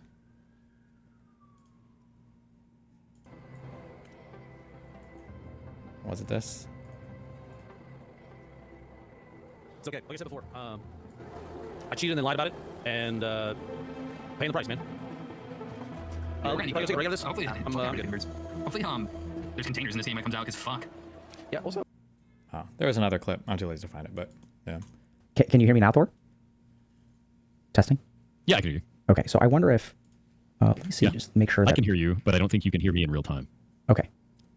I'm going to just change... Can you hear me now? What percentage of pirates' unlikability / off-putting nature just assume being really weird looking, almost like a human ferret? I think there are people that need to spend way more time outside. He looks like a normal person. People get weird where they don't like a person. They start saying the person looks ugly or weird. He looks like a normal human being. You're unhinged, but Yeah, I can hear you. Can you hear me? Yes, I can hear you. Can we count in sync? 1, 2, 3, Okay, 4. so it's about a 5-second delay. Oh boy. Hold on. Hey, what's going on? I like that he has like people. Okay, I will do that. Okay, I have stopped. Okay, is this better? Thor? Testing 1, 2, 3. Can you hear me? Yeah, I can hear you fine. You good? Okay, so now we have mostly in time. So Okay, that seems okay, good. okay. It's like less than a second delay. Okay, cool. So I think this is pretty normal, and we're going to get back to it, okay? Wow. So, if we look at, let me go back to this. It's his son. He's pretending. Let's see if this works. And I'm going to grab your stream and then bring it up on here so then we can see what you're drawing on my stream. yeah, give me just 1 second. There we go. Okay, so I think I'm back to, yeah, just pull me up on the stream. Okay, Yeah. so if we look at it, right, so there's your actions, and then there's like various amplifying effects that result in the level of harassment that you receive, right? Yeah. Okay. No, I can understand that. Completely. So, and then let's like toss in, like there's another variable here which is like memeing. There's another variable here which is like momentum. There's another variable here which is like content creators hopping on. Content reactions, right? So each of these things is an amplifying effect. Agreed? Yeah, absolutely. So let me ask you, in your gut, do you think that this plus these things is sufficient to explain, not say that's justified, but explain what you are going through? I don't think so. Because I think the internet would have given up about it. I completely agree. So I think there's a big it's variable. too long-lived. There's a big variable. You've tapped into something that people I still think there's an external versus internal for control here, but we'll see. really don't like. Okay? So, and here's what I'm kind of hearing. So I'm going to just like write some things out here, okay? So these are just kind of things that you've said. And I wonder if this will like, if something will click. Okay, so first thing is that there's death threats. That's bad. Yeah. There's banning a lot of people. There is ghost dying. There is Yeah, people that wasn't even the first time that happened. by the way. trolling Ghost you was about just this. Ghost died multiple times. Yeah. There's people calling you a pedophile. I find it odd that so many people send energy on the guy because they don't like him, no matter how justified. No way I'm going to care enough. That's one thing that I wish I could understand better. I just don't have that part, I guess, of my brain or whatever. I don't think everybody on the internet does. But yeah, the propensity to consume so much content from somebody that you just super fucking hate, that's like totally outside of your wheelhouse. Like I can get it if they're like in your industry, right? Like let's say that, you know, you make music and there's another guy who makes music in your industry and, you know, you hate listening to his shit. You're like, God, this shit sucks, whatever. But people who are just like, it's totally outside of anything and they're just like obsessively hate watch, like, why waste your time? Why not watch something you enjoy watching? But, you know. There's someone's kid calling you whatever. Yeah, the roach thing. Okay. Right. And then the other thing is there's your like making Why do so many ferrets die around him? True. sense of it. So there's like kind of this Gish Gallop. There's, you said something about these people, like ... Like, you know, these people are like, why are they doing this? Like you were talking about like what these people. The best way I can put it is, it seems like some people think that they want to be a part of that because it's something that's like greater than themselves. Like they're part of a story, they're part of a narrative. A lot of people that were engaging with OnlyFans stuff were seeing it as like being part of that. And they kept, Okay. there were some of them that kept coming back and saying like, when are you going to jump back in and go and kill the people that called you out in that dungeon? And like, they thought it was like a story and they didn't realize like, this is not like a reality show. Like, what are you talking about? Yeah. Right. So I think there was a lot of that, which I also didn't expect that. That was really, yeah, they thought it was like WWE. That's a good way of putting it. Yeah. Okay. So like you think that they think it's WWE, right? Yeah. Okay. Yeah. They think it's like a show, right? They don't think it's real. Okay. And then, so then you use this car analogy of like, someone else is taking control of the car. Yeah. And then I'm not driving. I'm being punished. Someone else is responsible. Does this make sense? I would Right. say someone else is fully responsible, but I think with that level, yeah. Yeah. Yeah. So when I 'Cause you write, can't control it. And when I say like someone else has grabbed the wheel, it's more like that's not what happened. Here's what happened. But like I guess the basic way to put it is like if you're having a conversation with someone, they make an accusation at you. They say, you're a terrible person because of this thing. And you go, well, I didn't do that thing. And they go, that's just what a person who did this thing would say. Like where do you resolve that at that point? Right? that's a great question. that's- So do you know people, or have you heard of people who get accused of things and say, I didn't do that thing, but there are other people who continue to insist that they did that thing? Yeah, it's called Every Day That Ends in Y on the internet. Okay. What about things that are not on the internet? I don't know. Like that seems like a pretty normal thing among humans. Yeah. So has there ever been someone in your life that you felt was like had done I can't see anything. It's too small. I can't read it either. It's in cursive. You'll live. something and you were really confident that they had done something and they were like, that's not really how it happened? I was confident. Like I felt that before in my life. Yeah. And then I either want like proof or not proof. If I don't have enough proof, then like I'm not gonna. What am I gonna be mad about at that point? I guess is the basic way that I usually feel about that. And like if I have an accusation against somebody, I'm gonna be like, hey, this is how I feel about this. And then they go, hey, well, here's evidence to the contrary. Let me talk it out. That's generally how that is. I think when I was younger, I was a lot worse at that, obviously. That's something I think that you learn over time is like how to conflict resolve in a way that is sane, if that makes sense. Okay. Yeah. So is sane. When I say is sane, I mean more like conflict resolve based on things that are provable or not provable, not Right. just gut feelings. I'm with you. And how does that work out? Well, when I'm talking to people who are older, it's fine. Okay. Yeah. I find that there's very few people that are younger that can have conversations like that. There are still ones that will. Wow. But I find like usually people past their mid-20s is when they start to be able to do conflict resolution better. Wow. Okay. And want more of a trust but verify kind of approach, which is like, I trust that you're telling the truth from your perspective, but I need to verify your claim before you get mad, right? Okay. So I want you to just like, we're going to tunnel down into that for a second. Okay. So let me just understand this. So like people who, your method of conflict resolution sounds super reasonable, right? It's like, if you've got proof, then you push forward. If you don't have proof, you kind of let things go. And then when I ask you, how does that work? And you're like, well, if people are mature, it works great. But if it doesn't work for them, they're immature. I wouldn't say they're immature. I know you wouldn't say that. As a result. I'm using that word. You use the word young. But I think the implication of that is that there's like a People either understand what you're saying because they're mature enough, or if they disagree with you, it's because they're immature. Yeah. value judgment on people who that works for, and a value judgment on people who that doesn't work for. Oh, definitely. Yeah, no, I absolutely do a value judgment. Like when somebody comes in and goes, you're this, this, and this. And I go, no, I'm not. And they're like, and then they just spew a bunch of vitriol. I just ban them, right? Like that value judgment at that point is like, okay, this is a person that is not able to have a normal conversation. They don't want to have a normal conversation. They just want to spew some like garbage. They don't care what's true. They just want to fight about it. And then I don't want them here, right? And that's where I do that kind of evaluation of like, are you cool enough to like, are cool-headed enough to have a conversation, or do you just want to shout what you saw on Reddit? You know, that's really what that is. Wow. So what is you? So this is the trolling that you receive is fine, but for the people who got upset with you, what is your understanding of the most rational reasons why people got upset with you? Let's forget about the trolls for a second. Huh? You know, 100%. It's because I was smug, right? What does Like, that mean? It means that in this situation, in that moment, it appeared that I didn't feel remorse. And people thought that I didn't apologize. They thought that I didn't care. They thought that I... It's interesting how narrow he defines his smugness. And I think he's done this almost every time he's brought it up. In that situation, in that moment, I was smug. This doesn't say anything about my overall character, my overall level of smugness. It was just in that situation, in that moment, I was smug. It appeared that I didn't feel remorse. And people thought that I didn't apologize. They thought that I didn't care. They thought that I wanted those characters to die or some weird shit with that. But no one stopped to actually ask me. They just saw the clips out of context that made it look like I was a big villain, right? And like, I get that. But if you want to talk about that stuff, if you want to believe that, you should probably just come ask me. So hold on a And we can second. talk about it. How do you know that they formed their opinions based on the clips? You get legendary dirt. Because they repeat verbatim the same message over and over again that we can only find on places like Livestream Fail, the Reddit. It is copy-pasted information. point of The same legendary exact dirt? messages, the same exact thing. They had like the same phrases over and over again for this kind of stuff. And the only way that you get that is if people are getting it all from the same source. Oh. Okay.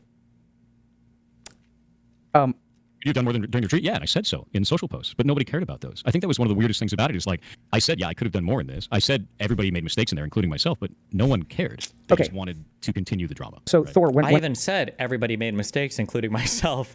Jesus, dude. Yeah. I point this stuff out, do you notice anything with all the stuff that I've written out? Like, does anything kind of pop to you or not so much? Trying to deflect from like personal ownership over something, but I don't think I'm doing that, so I'm not sure. Why do you say that? Because you put I'm not over on the right side? Okay. Yeah. That'd be the only reason for that. Yeah, so I think I think your assessment is somewhat correct. I think there's like a couple of things that are like blind spots, is what I would call them. So the first is that I've noticed that this is what's so tricky about this. I think that objectively you're correct. I don't think that anyone deserves the degree of harassment that you've received. Dr. K is good in that he always harps on this point. Like, he's very smart to keep harping on this so that it can't be misconstrued by the audience or by Thor. It's important, yeah, because he's a human as well. That like, hey, I'm not saying you deserve people to act unhinged towards you. I'm not saying that like you've earned this response or that people are right in the way they're responding to you. But I hope people stop I really wish they stop. And I mean that genuinely. And at the same time, I notice just the way that I hear you speak, I notice certain blind spots or narratives that are constructed. So the first thing that I'm you... nervous about talking about it, to be clear. Like, it's a defense mechanism. Oh man, even the meta. Oh, he's even intellectualizing this. The meta intellectualization. It's like, okay, why? I'm trying to understand why I have this feeling and how to explain this. So, like, are you aware of what you're doing? And instead of being aware of what he's doing, he's intellectualizing the awareness, right? Like, do you understand that you're missing something? And it's like, yes, I understand. I'm actually deploying a defensive mechanism right now due to the fact that I'm uncomfortable, as anybody would, having this conversation in front of a whole bunch of people. It probably accounts for, you know, some lack of my ability to perceive my own flaws and faults, I'm sure. It's like, hold on, wait, what? Hello? Entirely because of the fact that this has been going on for so long. It involves all of my staff. It involves my family. It involves... Oh, and now he's also justifying why he has this response again, showing that he isn't really understanding the blind spot. Yeah. General well-being. It involves my physical security at events. It involves all that stuff, and it makes me nervous to talk about it. So it's hard to articulate. Oh, Jesus! I'm sorry. His meta-analysis is even less perceptive than I thought. I'm sorry. I thought he was just saying that he was nervous to talk about himself publicly because it's hard to do introspection publicly, which it is. It's very difficult. It's hard to do it privately. It's hard to do it among friends. It's very hard. I can't imagine. Well, I guess I can because I've done it. It's very, very difficult to do publicly. But he wasn't talking about the introspection. He's just saying he's worried about doing it publicly because he fears for his safety. Well, damn, how can you attack that, right? Okay, well, that's legitimate, right? Being involves my physical security at events. It involves all that stuff, and it makes me nervous to talk about it. So it's hard to articulate in a time like that without... I don't know. It's just hard to articulate, if that makes sense. Okay. So that begs two questions. One important one, which is, are you sure that we should be talking about it? Well, I mean, it's already too late. No, it's not. I'd rather talk about it. No, it's not too late. We can stop. We can stop right this second. I would rather talk about that, and Okay. the reason why is because I find, and this is a very serious part, right? I find that if you don't talk about this, it's not going to help other people, right? Like, I get it. I'm going through it right now. But this is something I think needs to be talked about because the amount of... Oh, my God. And he's martyring himself. He's martyring himself having this conversation. Wow. hate abuse that's going on from this isn't just going to happen to me. Okay. I know that's... Do you consider yourself as a Trump hate watcher? If so, do you get enjoyment out of it? No, I consider myself to be a political streamer who talks about politics, and Trump is the president of the United States, so I feel like it's... Because the amount of hate abuse that's going on from this isn't just going to happen to me. Okay. I know that's I Also, sorry, last thing. Is there any point to collecting legendary ice? Like, aside from making these science packs, is it the fuck? I think that you are pretty unlucky here, but I think you are the unlucky person who has tapped into something very fundamental in human psychology that has like triggered the shit out of people. Likely, yeah. Okay, so I want you to notice what just happened. Okay, so it's now that you're insisting that we talk about it. Fair enough. I said, hey, I'm noticing something about your narrative, and what was your answer? That was like deflecting. What do you mean? It's unless we're talking about something else. No, what we just talked about. I said, hey, I'm noticing something about your narrative, and then you said what? Yeah. That I was like deflecting or trying to push off blame onto somebody else. Okay. Yes. And then what did you say after that? I don't remember. Okay. So then what you said is the reason I'm doing it is because I'm anxious. Yeah. Oh, 100% actually. Right. I'm worried. There we go. Okay. Right. Okay. So the interesting thing is that like you're doing something really interesting, which is that like you provide a very logical reason, which is very compassion inducing for why you are doing the thing that you're doing. Right? So, like, who in their right mind, when you say, yeah, the narrative that I'm creating is because I'm afraid for my physical well-being, like, Yes. how is that challengeable? Exactly. It's not. 100%. Yeah. So I think what you are doing is something that is, I don't know what word to use, has a negative valence to it. You're doing something that's bad, and the way that you respond to it makes it unchallengeable. Like, you're doing this thing over and over and over again. Okay. Right? So the way that you're... would be Huh? negative about that, though. What? That's what I'm trying to understand. I said, what about that is negative? That's a very excellent question. So now we get to something really interesting about human psychology. So if I'm pissed at you and you take away my reason to be pissed at you, what do? You get pissed, more pissed. Absolutely. So how... So you're saying that basically it's created a bunch of anger, and then by having a situation and talking about it and showing like, hey, this is what's going on, it's created a scenario where people are more angry because they don't have a vent and a way of getting it out. that is where we are... Hold on. let me Really? just fix this real But quick. kind of, but... Oh. because I wonder if you're going quiet again. So I just checked you. So I think that is the first step to it, right? So there's something that people, deflecting is maybe a good word. There's something that you're deflecting that then triggers people to like, because they're not getting what they want from you. Does that make sense? Yes. So Okay. there's an alarm going off. So now the question kind of becomes like, I don't know if this sort of makes sense, but I think when I hear your story, what I hear is, and this is what's so tricky about it, is like, I think everything you've said is logical because you kind of base things on sort of proof, right? But I'm noticing that like the way that you accept responsibility is like 1% of what your narrative is. So you say that you were smug. Yeah. Right? I was super smug about it. And Yeah. I think that feels like a tiny, tiny, tiny part of Concession? your narrative. But it's not.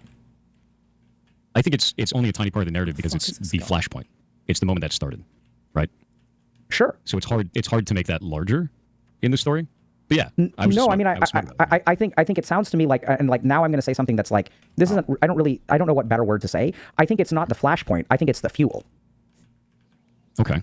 So I So you think think that was a catalyst for something else? I think this sounds judgmental, but I think the way that you responded in that moment, so you said early on, you made some kind of like joke, right? Where you, like someone said run, and then you said, I don't want to piss them off. Yeah. So I'm going to make a joke instead of saying, bro, I ran because you told me to run. You remember when you said that? Yeah. Yeah. So I think that there's like little things that you're doing that, so if I made the call to run and then you ran and then I was like, bro, why are you running? And then you say you made the call to run. How is that? Why would you not say that? Right? Like the reason I'm doing this is because I was listening to you. Yeah, no. Dr. K is saying this is all logical. Is that right? Or is he just making a concession to move the convo forward? Like if this guy is failing to account for / recognize his mistakes, then he must be doing something actually wrong now. When we say logical, what Dr. K is saying is it's a shorthand for strictly deductively true, but kind of missing the central point. I usually, the way that I've expressed this recently is I'm saying that you're missing like magnitude. So for example, in the earlier hypothetical I gave, where you pick up your girlfriend late from her friends or whatever, right?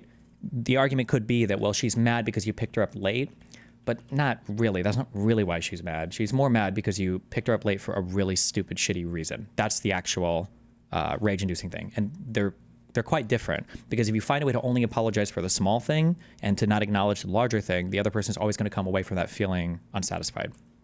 Legitimately, that's the one thing, and I've talked about this before, is like if I would have just turned around and be like, you told us to. If I would have just said that, I feel like this whole thing would not have been like this. Like he's missing the point so unbelievable. That is so incorrect. He's missing the point so hard right now. That's crazy. I agree. So I think that the interesting thing here is that I suspect that there are a dozen other things like that. So just the way. Okay, so when Dr. K says he agrees that he could have responded that way, but the issue is not that it wasn't just that one response, because Dr. K says there's probably a lot of things like this. It's the way that he moves through these situations, or it's a character issue. But I feel like this whole thing would not have been like this. I agree. So I think that the interesting thing here is that I suspect that there are a dozen other things like that. So just the way that your narrative sounds to me, and let me know if like this is rubbing you the wrong way, or like you think I'm an asshole, or if this is like please let me know. But I think that something about this story has something that I would call the missing reasons. Okay. I'm not I think saying, for me, it's whatever it is, it's a blind spot. Yeah. Because like for me, I'm just like, this was me being smug, and it exploded out of control. And for me on this side, it just feels like a lot of content creators leaped onto it because it got popular to talk about. It became kind of like an it issue, and it generated a lot of views. Yeah. So And it just kind of went nuts. And so I want you to just pay attention to that for a second, because you're doing it again. Why did this blow up? other people. Because I was smug? No. I don't understand what you're trying to say. Why did it amplify? Who's to blame for the amplification? Not me. The amplification I could generally say is Reddit and other content creators. Like I feel very steadfast in that opinion on that. I don't think this would have reached the audience that it did or become as large as it was on the internet without that. So you're talking over 100,000 viewers worth of people. 100,000. Yeah, so that I think is 100% true. But not really relevant And to what he's asking. Is indicative of what the problem is, right? Because what happens, what I'm noticing that you're doing is like every step of the way, you made one tiny mistake. But the way that you are reacting, I don't think a fire can get this big without a content creator's interaction. And the way that you're responding to each of these situations is only fanning the flames. And I think like you're saying this, right? Like you've tried everything. Like you've tried doing nothing. You've tried doing nothing, you've tried doing everything, and nothing seems to be working, which I know seems like nothing is working, but if you are consistently getting the same result and you are altering certain variables, in that equation, what that implies is that there's one variable that's not being altered. Yeah, and that's why I look to the outside source, because I'm like, I've altered the way that I interact But online. the outside source is relatively consistent because people go through drama all the time. And maybe this is a leopard ate my face moment. Maybe this is a moment where I can say this now, and a month from now, when I'm in your position, I'm going to be like, holy shit, was I wrong? Right? Like maybe this is not the way. But your whole point is that the amount of hatred that you're receiving is disproportionate, not only to what you did, but is even outside of the norm of what other content creators experience. Like, Yes. I've been through shit. I've had people get on my case and stuff like that, and then stuff usually calms down, right? Yeah, For no, most people, most of us, we all get these kinds of problems where people like are really mean to us. I don't think they understand. No snowflake thinks it's responsible for the avalanche. But what I see is a guy who is, everyone thinks they're snowflakes, and you're getting swamped by an avalanche. They don't understand that. I think people on the internet don't now know how to understand it until you are on the receiving end of hate from thousands upon tens of thousands and hundreds of thousands, and people who are just piling on. Once the bully starts kicking you when you're down, the internet is like 1,000 other people who are like going to get in a lick because it feels good. And I think you're doing something that is like absolutely hitting a trigger point. And I suspect that what you're getting into, just with the way that you describe things, it's very much like I did this tiny thing, and then all of this stuff is happening to me that I don't have any influence over. And objectively, these people are wrong. Objectively, I'm correct. And when someone does that and says, I am objectively wrong, I mean, I'm objectively right and you are objectively wrong, this is not what happened, this is what really happened, and by the way, all this shit is happening to me now, it's like a very like, it's a very, like, you kind of get what I'm saying? I'm trying very hard not to say certain words. I don't see it that way, though.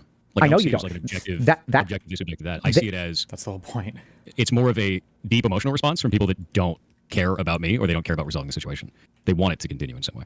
Yeah, so I think You're also running into, somebody in chat says, is that really logical? Another thing I'm kind of hinting at too here, and I had this problem a lot through my 20s, is people view emotions as kind of like this weak, irrational thing, and then you've got like rationality, okay? And the rational part of your brain is stronger than the emotional part of your brain. But same thing is nature versus nurture. Eventually hopefully you grow up and you learn more, and you realize that these two things play off of each other, and one can't exist without the other. There is no reason without some subjective emotional thing to interpret it. Your emotions are not random, even if you're being unreasonable. It doesn't mean that they come from nowhere. And you can wind up in this weird trap where you are dismissing other people as being emotional. And what you should be asking is like, well, why are they exhibiting that emotion? Because remember, it's something I say a lot, even if people are being wacky, even if people are being completely incorrect or crazy, they're not random. You can be irrational, but not random, right? It's coming from somewhere. I get it, but like, I don't want to be a part of your story. It's like, right. So I think that's what's fueling the flames. You don't see it that way. yeah, okay. I don't know how that. Right. So would. so when I live, why would you care for so long? we'll get to that in a second. But I think that this is another thing, which is that you're thinking a lot. Hey, Destiny, former Sound Piker fan here. Is there a way to get in a Discord call with you to talk about some content fallout? If you want, maybe I'll, maybe later I'll do stream disagreements, I guess. Okay, so we're going to talk about something called mentalization. Okay? So when you imagine what is going on in someone else's head, I don't think you are doing nothing you're saying is incorrect, but I think everything you're saying is pretty incomplete. Right? So you're saying like, okay, there's a parasocial aspect. You're completely right. Like you're right about everything you're saying. I just think the main mistake, if you can call it that, the cognitive process that is really getting you in trouble is incompleteness. So I don't understand. I know. I know. I'm like 99% confident that this is going to be very hard. And I think this is why you're in this situation, because this is like, it's like, you're like, I don't know what the fuck is going on. I don't know. I've tried everything. What they're saying is just not true. The reason that I know that these people are not valid is because they copy pasta each other. Right? Do you see how much? No, I think that's not everyone, right? There are some people that are just upset because they saw me as like some pure holier than thou content creator, which that's not realistic. I'm a human being. And then there's more just like, yeah, you make, oh shit, cryogenic plants. You're right. My bad. I think hold there on. are some people that are, Whoa. No, I don't agree with that. No, I definitely do, because there are some that have messaged me with stuff like that. There are definitely people that felt that. Yeah, I know they felt that. But I don't think that you're an ordinary content creator. I don't think you're an ordinary human being. I think you're a superhuman being. What? Yeah. How do you think about yourself? I don't know. I don't, generally. What? I think therein lies another problem. How do you not? Right? So Okay. if you don't think about, I know it's weird, like I'm sending you a lot of weird stuff. Right? So I think that if you don't think about yourself on a regular basis, the version of yourself that you will have on your mind that then projects out to the outside world is not going to be an ordinary human being. I think you project exceptionalism. I'm not sure I understand, but I can understand I'm that. So interested. I think that this is going to be a situation where it's going to be very hard, and I'm going to do my best. So the first thing is I'm not right. But I think that there's something about the way that you construct narratives. There's something about the way that you are objective, but other people are subjective. How do you know that you're not the subjective one and they're not the objective ones? I absolutely am. You can wait. I don't know what he's about to say, but it's always a really good question, and it's always a really good test. In my opinion, there's a lot of good tests that you can perform where you ask a person a question, and based on their response, you can tell if they've ever considered a thing or not. My go-to examples of this are always like, how do you make sure that you're being objective when it comes to media consumption? And the number one thoughtless response always given is, I consume media from a variety of sources. It's like, okay, that doesn't say anything. That's one of the hollowest answers you can ever give. In my opinion, when somebody gives an answer to that, they've never put in real thought into being objective in their media consumption, because that's not a real answer. That's an answer you give that you think people want to hear, that you think means you're being objective. You never really thought about it, because you could consume media from a wide variety of sources and still be wholly misinformed on some given topic, you know? So that's a good question of like, how do you make sure, and this, I feel like every streamer, I feel like every public person, I feel like every person period should have thought about this, because we all have these times in our life, I would imagine everybody does, where you feel like you're correct and a bunch of other people feel like you're incorrect, and you have to have some way to evaluate, like, okay, am I fucked up here, or am I incorrect on something? Like, how do I gauge that? How can I tell if I'm being correct and the other people are wrong, or if I'm fucking up somehow and they're being correct, right? And it's a very difficult question to answer too, yeah. What would be a good response to that? Well, for me, I was just never wrong, so I don't have to worry about that. For other people, go to therapy. I think having a process where you actually write down and review situations, I think is really helpful. I think people undervalue sometimes, you can call them diaries or whatever, but I think people undervalue sometimes how helpful it is to actually write down your thoughts and look at them on paper. It's way more easy to criticize your own thought process, or to be critical of your own thought. It's the same thing. If you actually see it written down on paper, because or on a notepad or whatever, because sometimes we can think we're being reasonable, but we're making all these small little catches or caveats in our mind. But when you actually write it down and you look at it, you're like, okay, well, this is fucking retarded. Okay, so that can be helpful. There are a bunch of like mini tactics you can use to see if it's being helpful or not. If a friend had the same issue pop up, what would my advice to them be? If I were to start swapping names out here, would I be treating this the same, right? I think this person wronged me because of this. Have I exhibited behavior like this where I would expect not to be called out, right? There's a whole bunch of little things like this that you can do to change up variables and analyze the situation, to write it down so you can be critically analytical of it. Having a friend or family member that you trust, that has your best concern in mind, that knows you well and gives you good feedback, can be nice to review situations with them. Like, these are all ways that you can kind of approach that. Like, if I'm in a situation where a bunch of people are saying, I'm not perceiving something correctly, but I think I am, right? How do I do some kind of objectivity check there? It's very difficult, yeah. Way that you construct narratives, there's something about the way that you are objective, but other people are subjective. How do you know that you're not the subjective one and they're not the objective ones? I absolutely am subjective. It's might be too personal, but do you have an example of a time you did this and found a flaw in your thinking? I'm flawless. Well, if not evidence by everything else, I think the most recent thing that I dramatically reconsidered were environments that I spend time in. So, to be fair, as I caveat, to excuse my ego, no, I did change up my content significantly over the past year and a half. Although even with the content change, I hadn't still evaluated the groups of people that I run in. One thing that I'd always kind of considered in the past was, if anything pops up, I'm not really that worried about it, because I feel like I'm always willing to write a manifesto or, go to the mat on something and argue something out. And it should be relatively fine. But one thing that I didn't consider, that I've reconsidered on, and this actually came from conversations with other people, actually, because they pointed some things out. I'm like, okay, that's true. One thing that I didn't consider was, when you start to stack up a whole bunch of variables against you in a given environment that are fully within your control. So that might mean being friends or being friendly with people that might not have your best interests at heart, or being friends with people who are still friends with people who might not have your best interests at heart. That you might think that you can navigate all of that in an adept manner, and maybe you can, but then if there's a certain situation that pops up where it's too much or you can't, what you've done is you've stacked the deck against you in such a disfavorable way that you're setting yourself up for a really bad time, depending on what's going on. But but before I would have just said like, fuck it, whatever, we'll deal with situations as they come. Whereas now I'm a bit more proactive in that, like, should I be friends with this person? Do I need to be friends with this person if I know they're part of this group? Probably not. I should probably not talk to this person at all. I think that's a pretty significant change I've made over the past like year, I think, year and a half. I don't think that that's the case at all. There's no way that everything that I say is objective. That would be ridiculous. Can you be more concrete? That seems a bit confusing to follow. Does it? I think that would be absurd. And if we go back and listen to the conversation that we've had from now, would we be able to predict that's the way that you feel about yourself based on how you've been talking? I don't know. I think the answer is going to be no. Right? So when I listen to the conversation that we've had from now, would we be able to predict that's the way that you feel about yourself based on how you've been talking? Wait. Genuine question. Do you feel you do this too much or not enough when it comes to Hassan? Do you find your hatred for him clouds your judgment sometimes? I feel like I am one of the most fair people online when it comes to evaluating other people. But I can say that objectively for a few reasons. One, I'll watch their content. I will give it a shot. I don't take like, here's a Hassan hate compilation channel that we're going to watch. Like, I'll watch the full thing, number one. Which I feel is giving them a fair shot. And then number two, I feel like I'm like the only fucking large political content creator online who's willing to give props to somebody or defend somebody when I agree with something they're saying, even when they're completely politically poised against me. I feel like those are two decent objective checks on myself. So like when Hassan mentioned about like being a streamer is hard or whatever, like I know what he meant there, and I was willing to apply a bit of charitability to kind of understand what he was saying, and the whole internet was shitting on for that. It's like, I get it. When people said he did the shit skin comment and I listened to the full thing, I'm like, I don't think this is like an Indian joke, like the racist comment. I think he was just trying to make fun of the kid for having acne. So I feel like I do decently there. Not decently. I feel like I do better than anybody else there when it comes to that. I don't know. I think the answer is going to be no.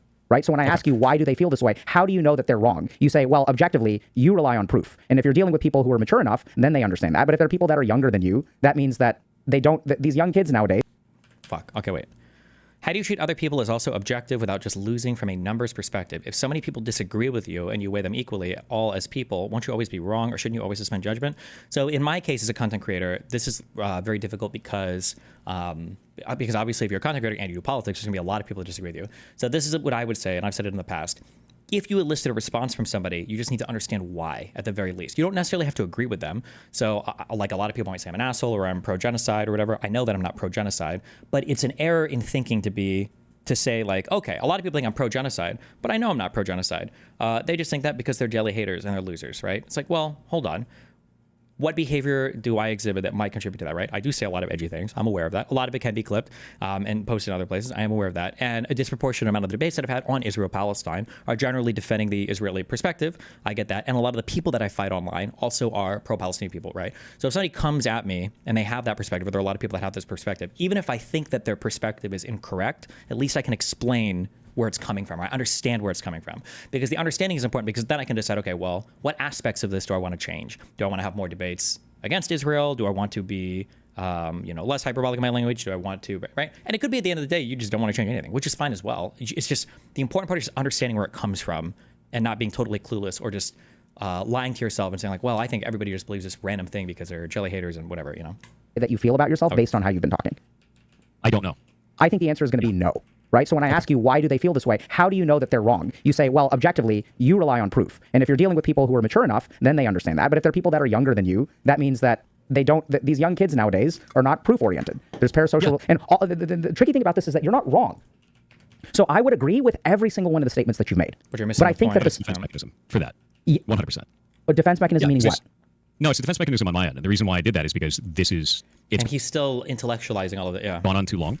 And it's gotten to that point where it's hard for me to have a response that is not an emotional response. Like we talked about this before, is like whenever I feel like I'm having an emotional response, I just stop and I walk away for a moment, come back to it. But with this, I'm getting back into that old habit of like, I need to deflect this, I need to diffuse this. This is kind of a wall in front of this. I don't even want to, and you just kind of put it up there and walk away from the scenario. And that's literally what that is, which is, here's my evidence, take it or leave it. And the reason why it ends up being, here's my evidence, here's how I feel people are, this is the objective fact of this, is because we've had tens of thousands of people bringing that up, and it's just turned into like a callus, if that makes sense. I think it makes a lot of sense. How are you feeling about this call, by the way? Like, is this okay? This is fine. Okay. Yeah, no, this is fine. So I think this is what you're. So here is what has contributed to the situation, which doesn't mean that you did something wrong. I don't think you're bad or anything like that. But I think that this tendency to walk away from your emotions and lean into logic, I don't think works very well. So I think, like, remember how we said that something that you're doing about the way that you respond to this is like triggering people harder. They're getting angrier and angrier and angrier. They're not letting up. Whereas like most content creators, people basically move on to trolling someone else. So anytime a content creator, like reaches out to me and they're like, hey, I'm really struggling, I'm like, best thing that you can do is wait till they move on, because the internet is an ugly mob. And this is the other thing that you're running into, which we haven't talked about. I do think that what you project is exceptional. And one of the things that the internet absolutely loves is to take an exceptional person and make them bad. So I don't know here, or maybe I could be incorrect.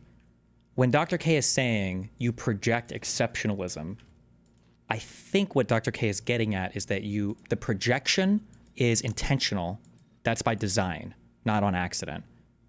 And I don't know if Thor is perceiving that correctly, or if Thor is just thinking, oh, people just think I'm exceptional because of how cool I am. I could be wrong, though. Maybe Dr. K doesn't mean it that way. I'm not 100% sure, but we'll get to that.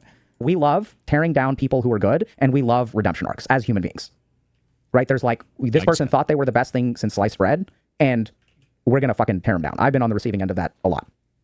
And then the flip side of that, I think that makes a lot of sense. And to be clear, I don't think of that about myself, like at all.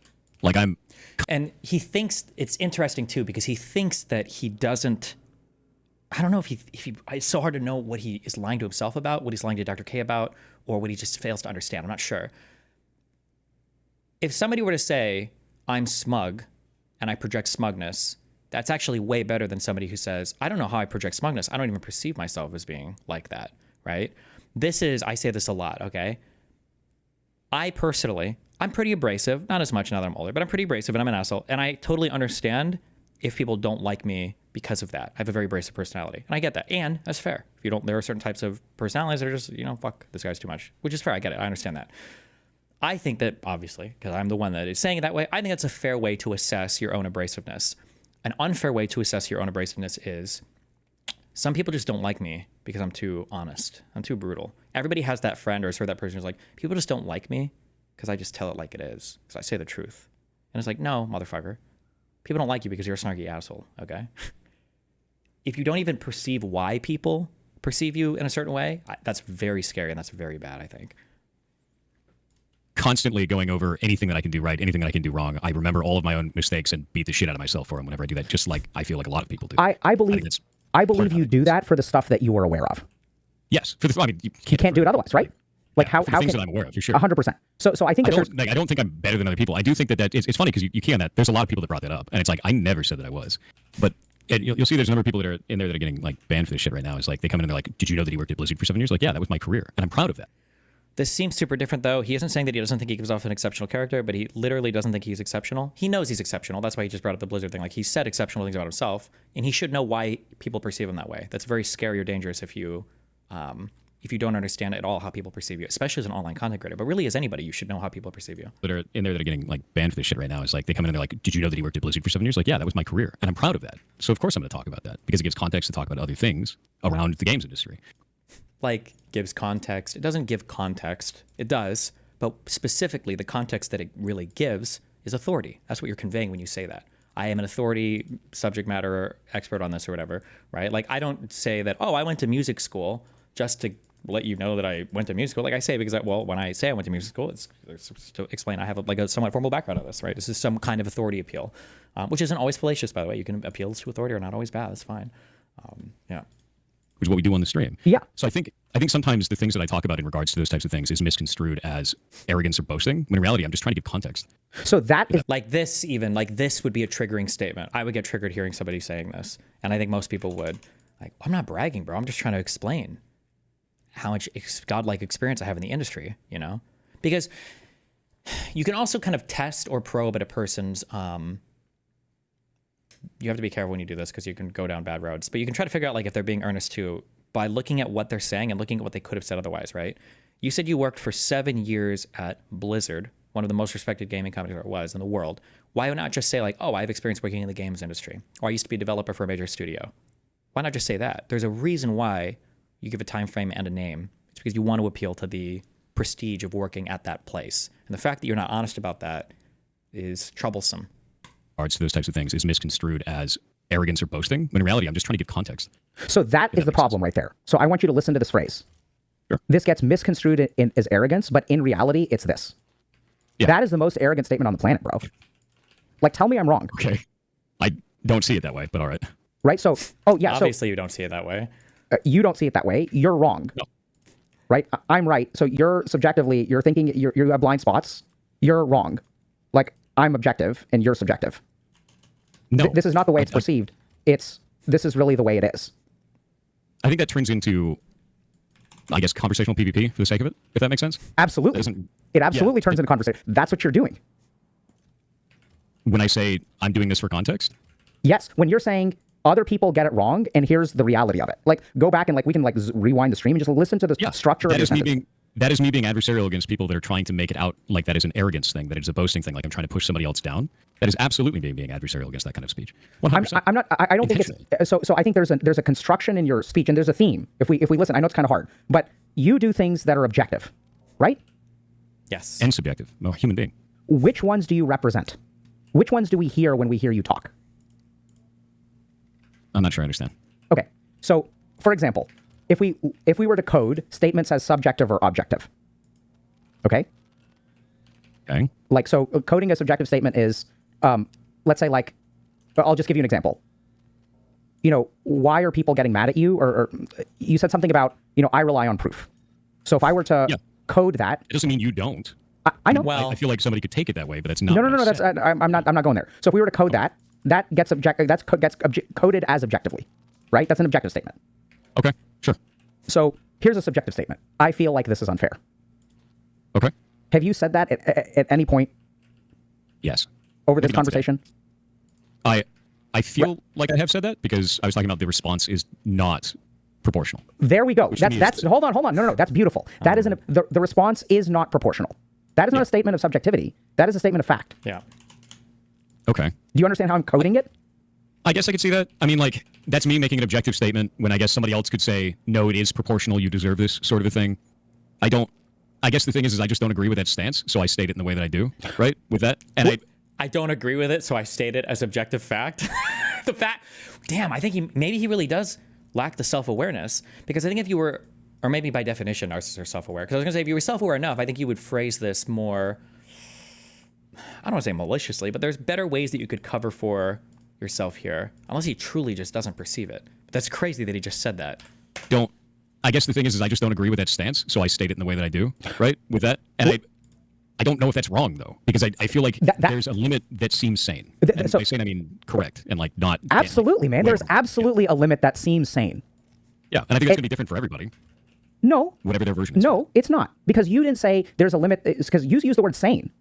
Sane is like an objective thing, right? Sane is like crazy, insane versus sane. Yep. That's not a subjective thing. That is an objective kind of assessment. Yep. Right? So like if we say that someone is insane, we're not saying that they're subjectively insane. We're saying that they are objective. Like those words are about an objective dimension. But I'm not sure I understand the direction of this. And I think the reason why is because when I'm talking about these things of an objective stance, if this is too far, is because the statements that people are making are really fucked up. Like, I do think that it is correct to make an objective statement to be like, you shouldn't be sending me pictures of my house from Google Lens. Right? I agree. I don't think that's wrong. So great. So let's take a step back for a second. Are you sure this is okay? Yeah. No, okay. I guess I just don't understand the direction of subjectivity versus objectivity. I'm with you. So I'm slow playing it. So let me be explicit. So remember, this goes back to what you are dealing with is disproportionate, right? So there's a variable that's missing. Something about the way, and now I'm making an objective statement, okay? It's not about blame. This is about assessing the way that you are existing on the internet and the response that happens to you. There's something in here objectively that is disproportionate. Yes. Okay? And this is completely, and even if we say, oh, here's the reason and you're to blame for it, I don't think that there's any reason that we can come up with that justifies other people's behavior. Does that make sense? On some of these cases, yes. Yeah, okay. Okay. So, yeah, I think there is a limit. Now what I'm trying to get into is precisely this, which is and this sounds arrogant, but I'm going to say, so it's clear to me that you have blind spots about this, because something about the way that you are navigating, you have a rubric for how you interact with people. And something about that rubric is fucking triggering people. So what we're trying to do, so how did you feel when I said that? I thought it was funny because, like, I guess for me, it's a kind of a dumbing down of the scenario, right? Of like, yeah, it's triggering people, but it's so much more than that, but yeah. Okay. Even what he's saying here, he can't handle the response. So, like, it's not that just that I'm triggering people, it's that people are being unfair to me, right? It's still leading them to do things that I don't even understand the reasoning behind it on a lot of that stuff. Yeah. Right. So I think the end game that I have here is to hypothesize what could be responsible for that. There's no way he's just a narcissist here. There's no world where you don't understand or pretend to not know why some people would dislike the way you phrase things at all. So I should assume everyone sees it in the same way. I feel like it comes from a disconnect from how you view things compared to how the average person does that more than just ego, which is more artistic than narcissistic. I think that, I don't know what the DSM says about this or whatever, but like, I don't think that narcissists generally perceive their narcissism. I don't think they do. I feel like sometimes they'll just say or do things where it's like, bro, do you really lack that much perspective on yourself? Are you serious right now? I feel like a really good example of this was when Mr. Girl was trying to get me, and he posted it was like a 2.5 minute conversation that he had with Anna, and he was like, Destiny's trying to say that we manipulated Anna, but look, I'm posting the whole conversation to show clearly that we didn't. And it was the most manipulative conversation that I've ever heard in my entire life. They were like, I think Lav and Mr. Girl were screaming at her, just like, you have to send everything right now you've ever said to Steven. You got to send it all. He's about to destroy our whole lives, and it's going to be your fault. You got to send. It's like, oh, bro, this is like the most manipulative shit I've ever heard in my life. But he didn't even perceive it that way. He's like, well, I'm not being manipulative. I can't be manipulative because I'm never wrong, right? I genuinely do think that people who are super narcissistic they don't actually perceive it. They don't. That gap. So in my experience, when something like this happens to someone like you, I think you're a decent dude. I think it sounds like you made a smug comment and you ran away from the raid. It's a fucking hardcore raid. So I don't know what people were expecting. You know, like when you play WoW hardcore and you raid, sometimes things go bad and people die. Like that's just what happens in a WoW hardcore raid. Like what were people expecting? But I think what you're tapping into some energy that is like that I think you're blind to. You don't understand. It doesn't make any sense. And my point is that the reason it doesn't make sense to you is because of the way that you were looking at the world. Which is that if you pay attention to your statements are coded very objectively. And so then what happens is once you start looking at the world in terms of proof or not proof, I don't know if you're right, I don't know if you're wrong, but the question then becomes, how do two people that think that they are both operating based on reality. Can you play that Mr. Girl clip? I'm super interested. It was on his Twitter. I don't know if it's up anymore, though. Who disagree, how do we patch that up? How do we bridge that gap? I mean, generally what I see with that kind of stuff is the way that I like to do is you kind of present evidence and stuff, you talk about it, you find out if you were right or if they were right. And sometimes you're both wrong, right? Like it just comes out to that. You learn something, you move on. Sometimes when it's like, I find it to be disingenuous, right? And I will use that as an objective term. I find it to be disingenuous to have a person come in that is not interested in a resolution, that just wants to cause a hateful situation. Absolutely. Right? And that's most of what I'm getting with this. And when they can't get me, it makes them angrier. When they can't hurt me, it makes them angrier. When they can't do anything about it, they can't shut down the stream, it makes them angrier. We get tons of people that'll come in and say things like, people still watch this guy. It's like, yeah, we still have a massive community. People, hanging out here and doing stuff. So like, I feel like when I make those objective statements, it's because I go, this is how I have this situation for communication. And if your only reason to be here is to cause problems, it's not going to be compatible. But if you want, and I tell people all the time, it's like, if you want to talk about this, we can talk about it. But if you're just here to copy paste something off of Reddit, cause a scene, and then get banned, like, we just don't care. It's going to ban you. Okay. So I think what makes this, if that makes sense. Yeah. So I think what makes this really challenging is not that you're wrong. I think what makes this hard is that you're right. Okay. So when you're wrong, it is easy to show a correction. Mm-hmm. Right? Yeah. Oh, yeah. When you're right, but incomplete, it becomes harder to show a correction. Yeah. So like, let's say that I'm trying to think of an analogy. Because you're focusing on it's a magnitude thing, right? There's two problems, one huge one small one, and you're accurately identifying the small one and apologizing for it, but you're missing the big one. But you're not wrong with what you're saying. You're just missing the whole picture, yeah. Like, if I develop a product that is crappy, that is successful, that happens to be successful, it is way harder to understand how that crappy product could be better. Is crappy. Or does that make sense? And I'm not trying to analogize you to a crappy product. I'm really just using this as an example of I mean, I love your content. Like, I really do. I think you're a great guy. Like, I don't think you deserve this. I'm in your corner, okay? But you see what I mean? I'm just using that as an example of, like, if you make a crappy video game, right? And then, like, people play it, that doesn't make the video game good. And trying to explain to someone, hey, I know y'all think that Oblivion is an amazing game. I'd give it a 10 out of 10. But Oblivion is the start of the decline of the Elder Scrolls series. Oblivion is the first step in the wrong direction to what ended up as Starfield. That is something for a lot of people to have difficulty understanding, right? Because Oblivion was a great game. It's a 10 out of 10. But if you want to really understand the glory that was Elder Scrolls, you have to play Morrowind. And chat is very divided on this topic. The chat is wrong. Like, they're wrong. It's okay. Sometimes I get to be right and they get to be wrong. It's a very objective statement. Absolutely, right? So, and how do people respond to that? I mean, it depends on the context, right? I think that there are moments where you can make statements like that and it's funny. It's so I think what makes this hard in your situation is that everything that you say is correct. I just think it's incomplete.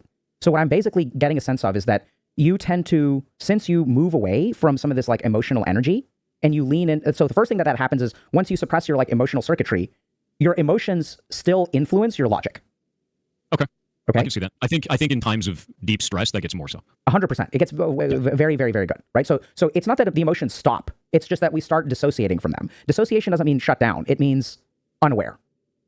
And then what happens is the emotions will shape our logic. And it's not that they're illogical. It's that it becomes more selective.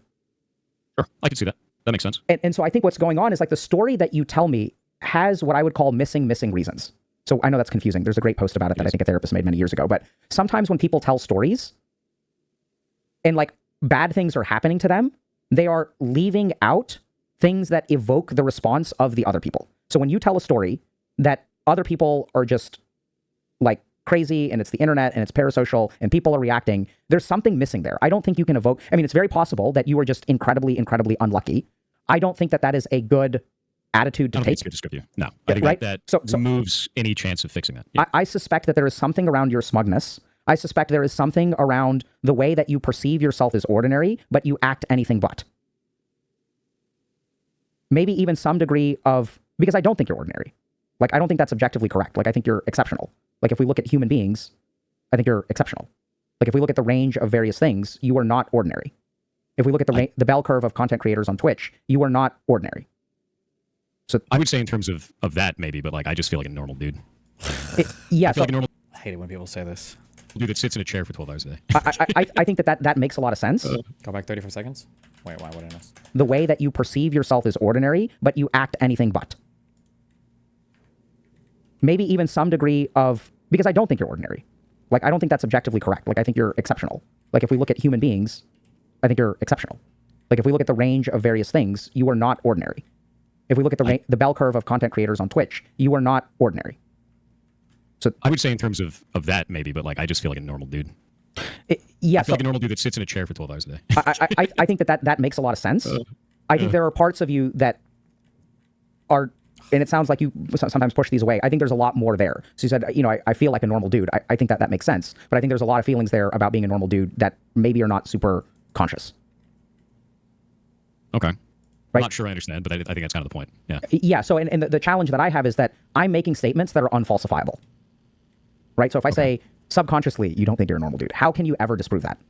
So this is one of the frustrations with my profession, is that sometimes people like myself will make these statements, right? So I do this carefully, where like, I'm not saying this is correct. I think it's worthwhile for you to explore how you construct a narrative, what people, and this is where I think what happens is when I just came off of a political stream, and the crux of the viewer's argument was Israel equals colony, therefore Jewish Israel should be remigrated. Would you fight the colony? Sure, if they're a colony, where are they a colony from? From where? Where did they go back to? people react to you, you look at the objectivity. I think that's a mistake, because nothing you perceive will be objective. The human brain is not capable of objective perception by definition. I do think there is an objective reality, and I do think that's something that there is value in striving for in many situations, because something I don't like is perception is reality. And I know that perception is reality for the grand majority of situations. It has nothing to do with the objective reality of what is truth of the situation, what actually has occurred or anything like that. It's how do I feel about what occurred? Well, and that's something I've always felt, and that's kind of like a big thing for me. Yeah. Great. I love it. I agree with you 100%. And I would love to talk about that with you maybe today, or maybe on a different day, just about the philosophy side of it. But I think that my point is, so you're right. So like there's an objective reality, agree. And perception is not objective reality. So when you look at objective reality and you conclude that this is what really happened, where are we? Is that objective reality or is that your perception? That is my perception. Very 100%. good. Right. When I talk about it, I think that the disconnect is this. When I talk about something and I say it with, this is what happened, that's from my perspective. Right. And I think maybe I'm not doing enough in terms of explaining this is from my perspective, this is how I feel about it, because I don't talk that way generally. Yeah, that's not what you should be doing. So I think this is key point. This is exactly it. So I think this solution space seems hard for you to grasp. Wait, what you shouldn't be further explaining yourself. You should be further trying to understand why people feel this way about you. Whatever. Right? So this is not about what is objective. It is about what someone else's subjective perception of you is. Oh, I know what you're saying. And that will give you insight into how you are perceived, which in turn will give you an insight, an ability to bypass your own cognitive biases of your own perception. So if I want to understand what I really am, I have a certain amount of information from myself, right?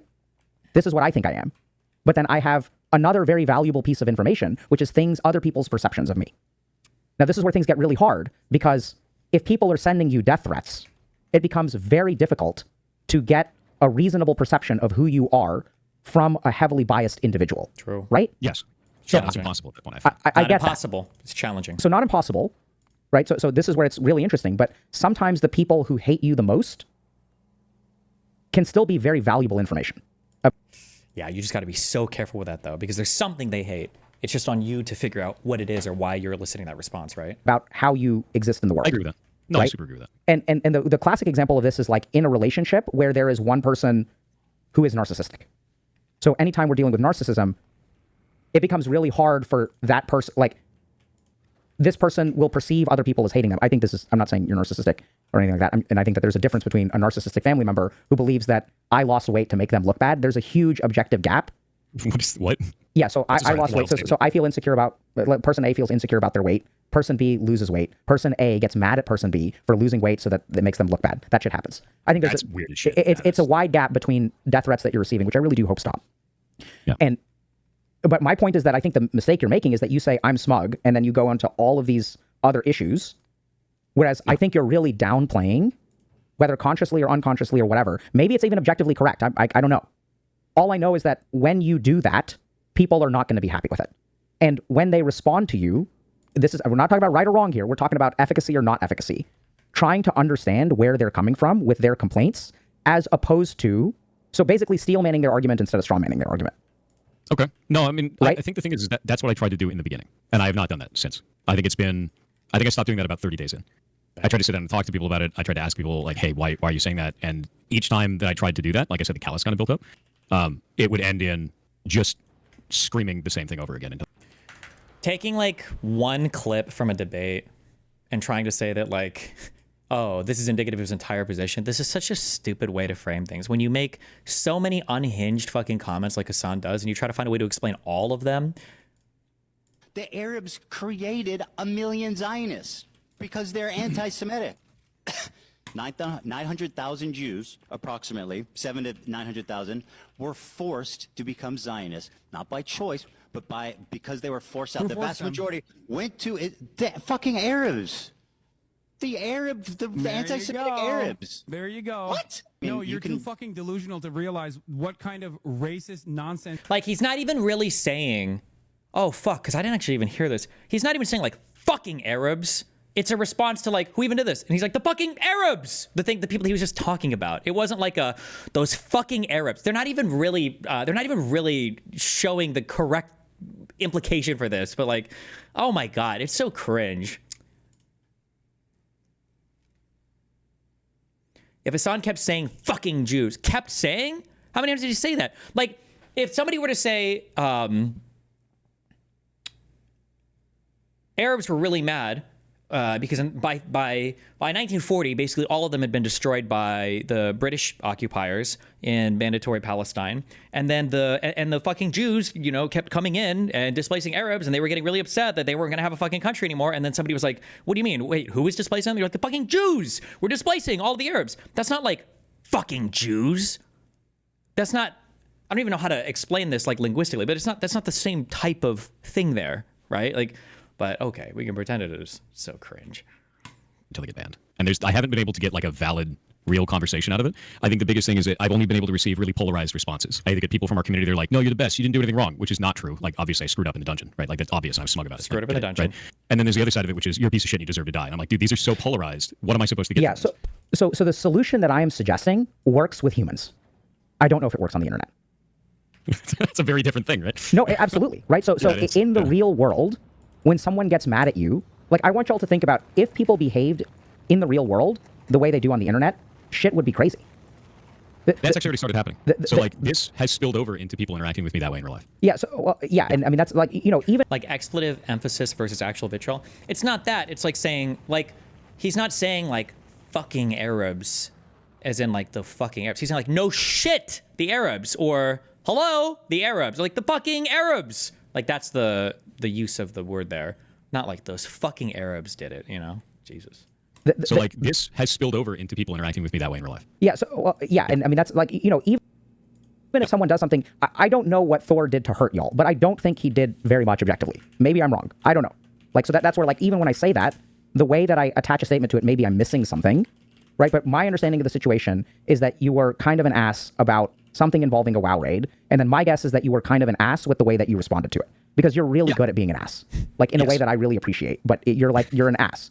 So it's When I what say makes smug, that's the same. Yes. I would yeah, yeah. So like what I love, I've sent you a couple of DMs because like I'll see your shorts or whatever, and I'll be like, this is fucking amazing. That assholery that you exhibit, where you have these kind of base takes, is like what makes you amazing. And when that energy, when that kind of emotional energy comes out where you did something wrong, and then I think what happens is the way that you frame your response is, it's not that bad. I didn't really do too much. Everyone made mistakes.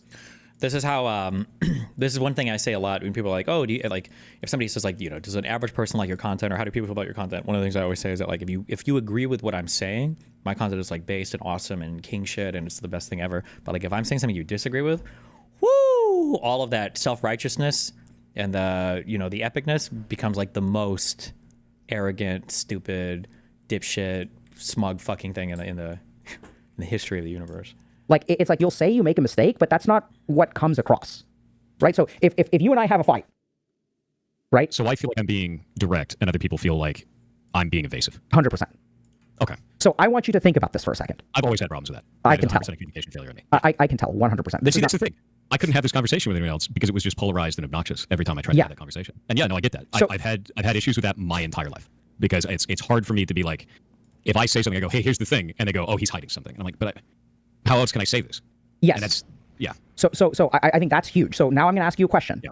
If you believe you are being direct and other people believe you are being evasive, Yeah. what kind of model would you develop for like shit happens on day one, and what are things going to look like on day 100? It's just going to get worse, right? Because the more that you're pouring a liquid on the fire, you think it's water, they think it's oil. Wait, quick Bill Burr break. What is this? I find a lot of that racial stuff like fascinating. You know, like the different rules of like who gets in trouble, who doesn't. Like I've noticed black people have the genius to put the curse word after they say the race of the person, where white dudes, we always put it in front. And if we would just make that little adjustment, we could save so many careers, so many jobs could be saved in the white community if we would just put it after. You never notice that in conversation? You hear a black guy being like, man, I was standing there, this Asian motherfucker came in, he starts talking about, you don't even hear it. You're just sitting there, oh, what did this Asian motherfucker do? I would love to hear the rest of this story, right? Dude, I would tell the exact same story, right? I'm standing there, right? This fucking Asian comes in, right? Everybody's all like, whoa, True. whoa, hey, Okay, easy, true. easy, True. Jesus, dude. Yeah, I got it. What year is it, you know? It's like, dude, I just said what he said. I just preempted the fuck. That's all I did. He suggested he's hooking up with people's mothers. I'm not even doing that. It's just a quick, I got it out of the way. I got it out of the way. It's just how I talk. This fucking guy came in, he's fucking Asian.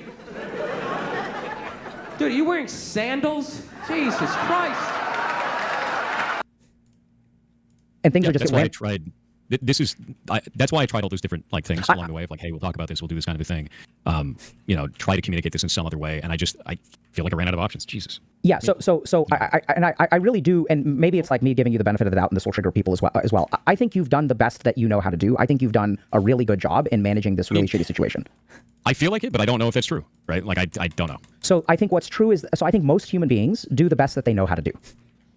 And oftentimes we don't judge. I'm not sure if Thor is perceiving accurately what Dr. K is saying there. He's saying that you have a deficiency in terms of being able to problem solve here.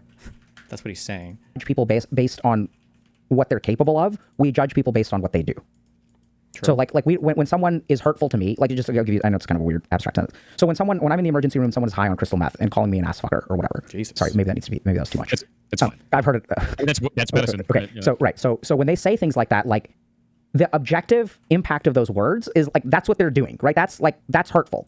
And at the same time, the most peaceful and harmonious way to go through life is to do our best to like understand where this person is coming from, right? This person is crashing off of crystal meth. Their dopamine transmission was 10,000 times normal 2 hours ago, and now they are completely dopamine depleted. The more that we can do that, objectively, what they did was unacceptable. And also, like, if we treat people that way, like, it doesn't work well. It just doesn't work well. I'm not saying it's fair. I'm not saying it's just. I'm not saying it's right. I'm not saying it's good. I'm just saying it's like, it's not harmonious. And I think what's been going on with you is first of all, people are not doing that for you. They're doing the opposite, right? People are not saying, hey, this guy is like, so for all the accusations, so like, I remember seeing something on LSF about people accused you of cheating in Outer Wilds or something. Like, this was one of the things. I don't know if that's true or not true. People seem to think that they have very convincing evidence of that. I don't really get into it. I still need to play the game. Please, no spoilers. My point is that in those moments, even if they're objectively correct, Careful. I think the right thing that we need to do as humanity and the internet is cut people as much slack as we can. And this is where a lot of people will say, oh, we cut them slack. No, you guys don't cut them slack. Like, we don't. Let's be honest. On the internet, when you feel judgmental towards someone, the most knee-jerk reaction is to not cut them any slack, but to dogpile them. That's what happens. There's this very primitive human psychology thing of like, when one bully is beating someone else up, we're going to get our kicks in, especially if it helps us feel good. Now, the problem, Thor, is that I think you are guilty of exactly the same thing. We all are. It's a human deficit. Uh-oh. Sure. Okay? But you're guilty of it too, because I think what you say, hey, I was just smug, that's not how it felt to other people. I think that was me dumbing it down Yes. to a flashpoint moment, not the full story. Absolutely. So, and that's where you're screwing up, because you will dumb down your flaws to one word, but you will extrapolate and hypothesize other people's flaws to the nth degree. I don't think that is a fair assessment. Okay. Yeah, and I don't feel that that's a fair assessment, because I don't feel like I do that to people. When I'm talking about, hey, these are all the things that came after this, that's because that has gone on. Like, the moment was like a day.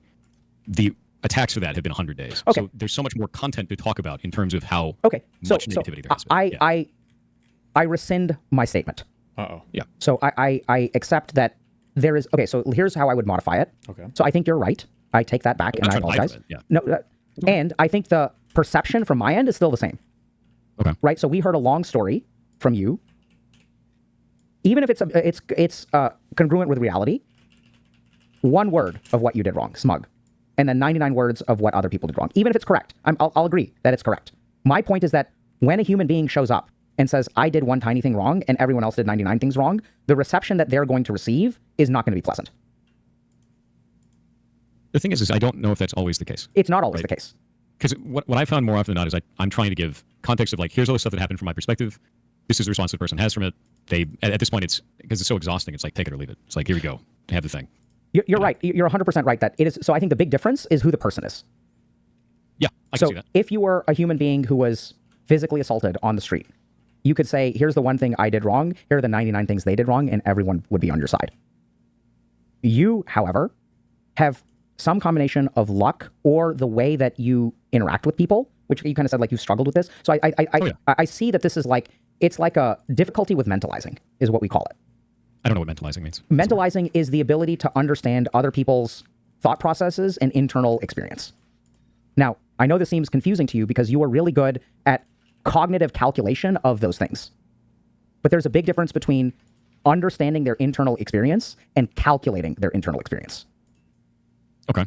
You're really good at calculating, which is, I think, what you've managed to do. You use that, and you're not alone, by the way. A lot of people have this. I have this, where we calculate our way to understanding other human beings instead of, like, understanding their subjective experience. It's cognitive empathy versus emotional empathy. I think you have to do both sides of that. You do, 100%. That makes sense. Yeah. And, like, no, because I think for other scenarios, I feel like I have done that. Yep. Of, like, hey, I can understand, hey, this person is doing something illogical, but they're doing it because from their perspective, it makes the most sense. Like, you explain the person who's, like, high on meth, right? And they're having a freak out and they're screaming stuff at you. What they're doing doesn't make sense for everyone else around, but from their perspective, maybe they feel like they're getting attacked. Maybe they feel like all this kind of stuff is going on, right? So I understand that side of that completely. But with this scenario, like I said, it was exhausting at this point. That's fallen away. The layers of, I guess, giving a shit about empathizing with attack people that are coming in is just gone. I completely agree. And so what I'm sort of, this is more of like a long-term thing where, like, and I think this is also where, like, if any of y'all are in this situation, right, this idea of, like, I keep on doing what I think is the right thing and it keeps on messing things up. Yeah. And I think you had a brilliant way to, like, well, for me it clicked. I think I'm being direct. Other people think I'm being evasive. So yes. I think for people, if y'all find yourself in a situation where you're like, I'm doing everything right. And by the way, this is like in the line of a narcissistic defense. Right. So a narcissistic defense is one where you think you're objectively correct and people around you are, like, wrong. So that is like, I don't think I'm objectively correct. I'm just giving my I'm not saying you are. I'm saying this is in line with a narcissistic defense. So I'm talking about the general principle, not about you. So, and this is just what happens. So this is what all human beings do. When we feel attacked, we tend to, the narrative that we portray is shaped in a certain way that, like, we don't really control. Like, so if I'm talking to a narcissist, I think, so let me just take a step back because I feel like, I think I'm going to be critical of Dr. K here. I think Dr. K is making a mistake by wheeling out the N word here. I don't think he should have said that because now the feeling is very much like, hold on, wait a second. I'm doing things that are in line with narcissism. I think that puts the person in a very defensive posture, I would say, yeah. I got to do a better job of this. So the first thing is that the narcissistic defense mechanism is something that all human beings employ. In yoga, it is called the ahamkara, or the ego. So like we all, in order to function in life, it is very difficult for us to look at ourselves objectively. Now, what makes it harder to look at ourselves objectively is how much people attack us. So the more people attack us, the more our emotional and mental reaction is to defend. In the same way that if I was standing next to you and I tried to punch you, if I made a fist and I tried to punch you in your abs, your belly would harden. You can't even control it.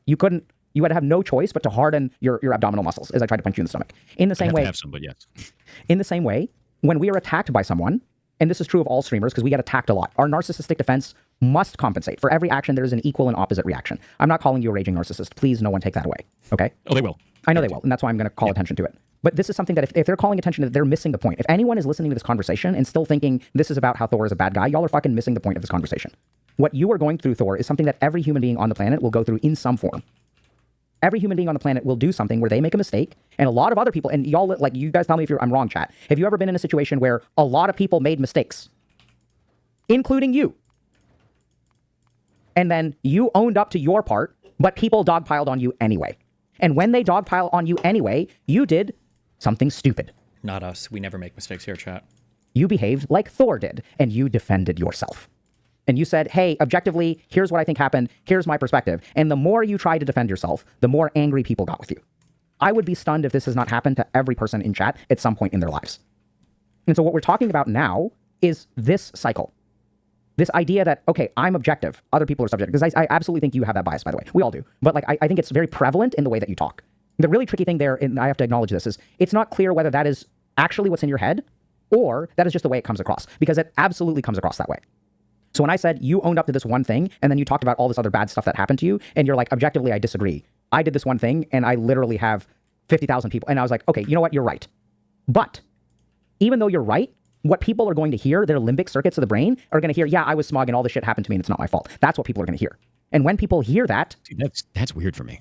Legitimately. Yep, I know. It's like, from my perspective, I'm like, hey, you know, I screwed this up. This is how this went down. Here's my perspective on it. Yep. And then the response is, you didn't take any accountability. You're a piece of shit. Why won't you just say it? And I'm like, what? That doesn't make sense to me in response. Yeah. Like, so for me, that's such a disconnect between those two conversations. And this is not about right or wrong, fair or unfair, just or unjust, true or not true. Now what we're talking about, like, so we're a channel that talks about the mind. So you're saying, I said this, someone says you don't take any fucking accountability. And you're like, that is a disconnect with me. I completely agree. That is the one thing that I think we can all agree on, is that whether they like you, dislike you, whether they like whatever, the one thing we can all agree on is that there's a disconnect. Other people think that you're disconnected. You think it's not even about you, but or other blame. There's absolutely a disconnect between the kind of response that you're getting and what you're doing. There is a disconnect for other people between what you did and what you're owning up to. That's my point. So like when I started this conversation, the key thing is that there's a circle that's empty. That's the only way this can be explained. And the question is, what's in the circle? And what I found, if y'all find yourself in a situation like Thor, I find the hardest thing is oftentimes the best thing to try to do, which is to try to understand when someone says, I don't take accountability, or they accuse me, they say, you don't take accountability, to do your best to try to understand that. And I think you've done that, because it sounded like for the first 30 days, you engaged with people in conversation. Yes. And when you engage, I found that the reactions started to get more and more. I could use the word unhinged, but it really just comes down to more and more unbending of, I just want to make an attack. I just want to go in the chat and make an attack. I just want to go on your YouTube and make an attack. It wasn't in good faith to have, like, I want to have a conversation about this. It was, I just want to be here to throw a punch and then leave. And so I think that there's two things that I hear there. One is, once again, this pattern of the more I do something right, the more wrong someone appears to be. Right? So I tried to listen to them. They became more unhinged. They became more unbending. So that can absolutely be the case. But do you see how this is another scenario where you behaved correctly and someone else behaved incorrectly? I feel like that is an incorrect response, because the first thing that'll be brought up is they always say, well, you didn't accept any blame. I go, here's in this post. No. What did you hear me say? Maybe I misunderstood. Yeah. So I'm just pointing. Your statement was, I tried to listen to people and they became more unhinged. Yeah. So I want you to code. I think the people that are still. No, don't worry about the people. Hold on. Okay. Code that sentence. Look at the grammar of that sentence. Because it's objective. I did something right and they did something wrong. That's the way. That's what I hear when you say those words. And this could be where your disconnect is. I'm not saying you're wrong, by the way. I'm just saying, here's another statement that you made. I tried to talk to people. They're crazy. I don't think. I think there's an objective reality there, though. When Sure. someone comes in and says, No. "You didn't take any accountability for this," and I go, "Here in this post, I said I did this wrong. Here on this video, I said I did this wrong," and they go, "That never happened." Like, Okay. what am I supposed to do with that? Very good. Now we're getting somewhere. Okay. So I know it's crazy. I know it's crazy. Okay. So bear with me, Thor. Try. Don't read chat. Focus. Ignore chat. Okay. So He's typing in chat. here's the problem. You're not wrong. That's what's so wrong. That's what's so hard about this. So when you engage with people for the first 30 days, I think there's absolute. Let's think about it. Okay. There's a selection bias. Who's going to come talk to you? The raving people. I think it was the initial wave, and then it calmed down to people that were kind of willing to talk, and now it's just the raving. Whatever. So like when you open yourself to conversation on the internet, let's be honest, the likelihood that you get a balanced person who really like is willing to take a step back and admit their flaws and understand how they're wrong and is not like projecting something on you is low.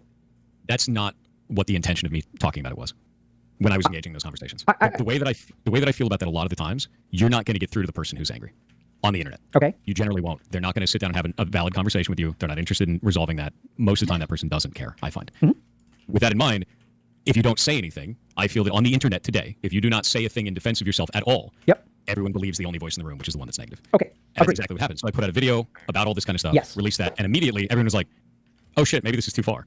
And I got a whole bunch of people actually sending me positive posts for the first time since all that happened. Cool. Cute. So the stance that I've taken on all this is I go, here's what I saw from my perspective. This is what's been going on to me. And then there's kind of a camp of people that say, fuck you, I hate you. And then there's a camp of people that go, that seems reasonable. And I've just kind of hung out with people that think that it's reasonable because I don't know if there's another solution to that scenario. Yeah, so I think that there is another solution to that scenario. And the thing, so that's what I'm trying to point out to you is there's a certain way in which you communicate, which I don't think is wrong, but gets consistently perceived, like we mentioned earlier, direct into evasive. So when we, like, you just, and I don't know if this makes sense, but I want you to like, I don't know how to say this, but you're a programmer, so maybe this will make sense. I'm trying to put it in language that I don't understand that I hope you will, because I don't know what I'm talking about. Code your statements. I tried to talk to people. I presented proof. They became unhinged. So like, if we code that statement, I did something right, they reacted wrong. What I hear frequently in the way that you communicate is that structure. Now, what makes this so confusing is that I'm not saying that that statement is factually incorrect. And if anyone who has dealt with other human beings knows this, you can tell another human being something that is factually correct, and they cannot give a damn and double down. In fact, that is usually what happens.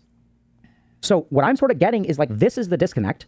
I do wonder whether you are blind to, there's a certain kind of accountability that people are looking from you that you're not giving them. That doesn't mean. What is it? This is what I'm digging into. So one is maybe it's in the way you're giving it. So it's not that I'm not saying you need to take more accountability. Okay. I wasn't there. I don't know what happened.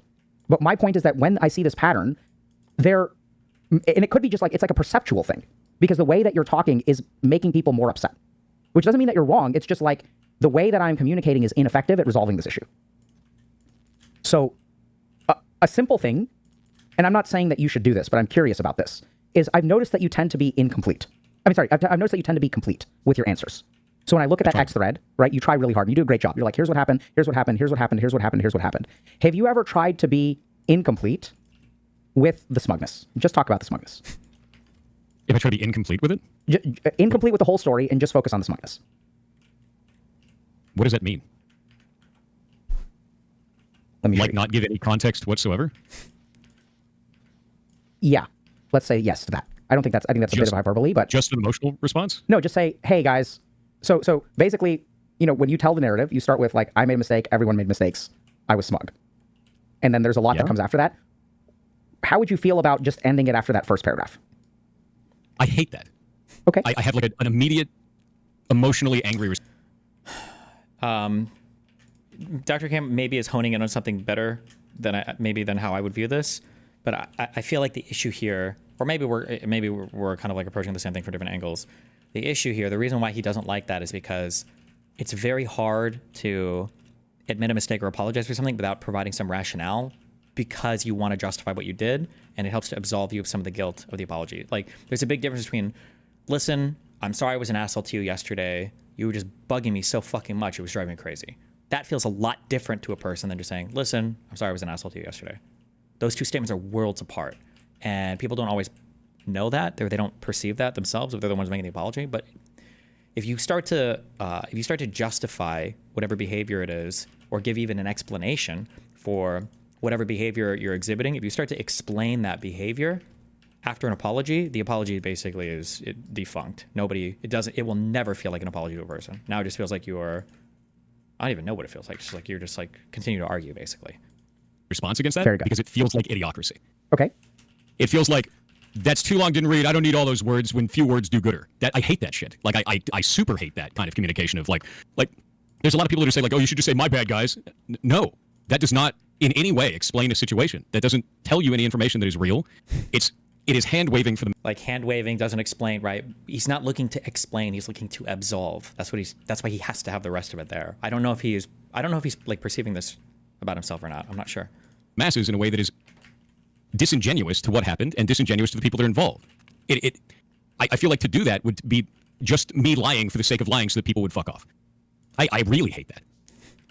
Jeez. That absolutely feels like idiocracy to me. Damn. 100%. Idiocracy.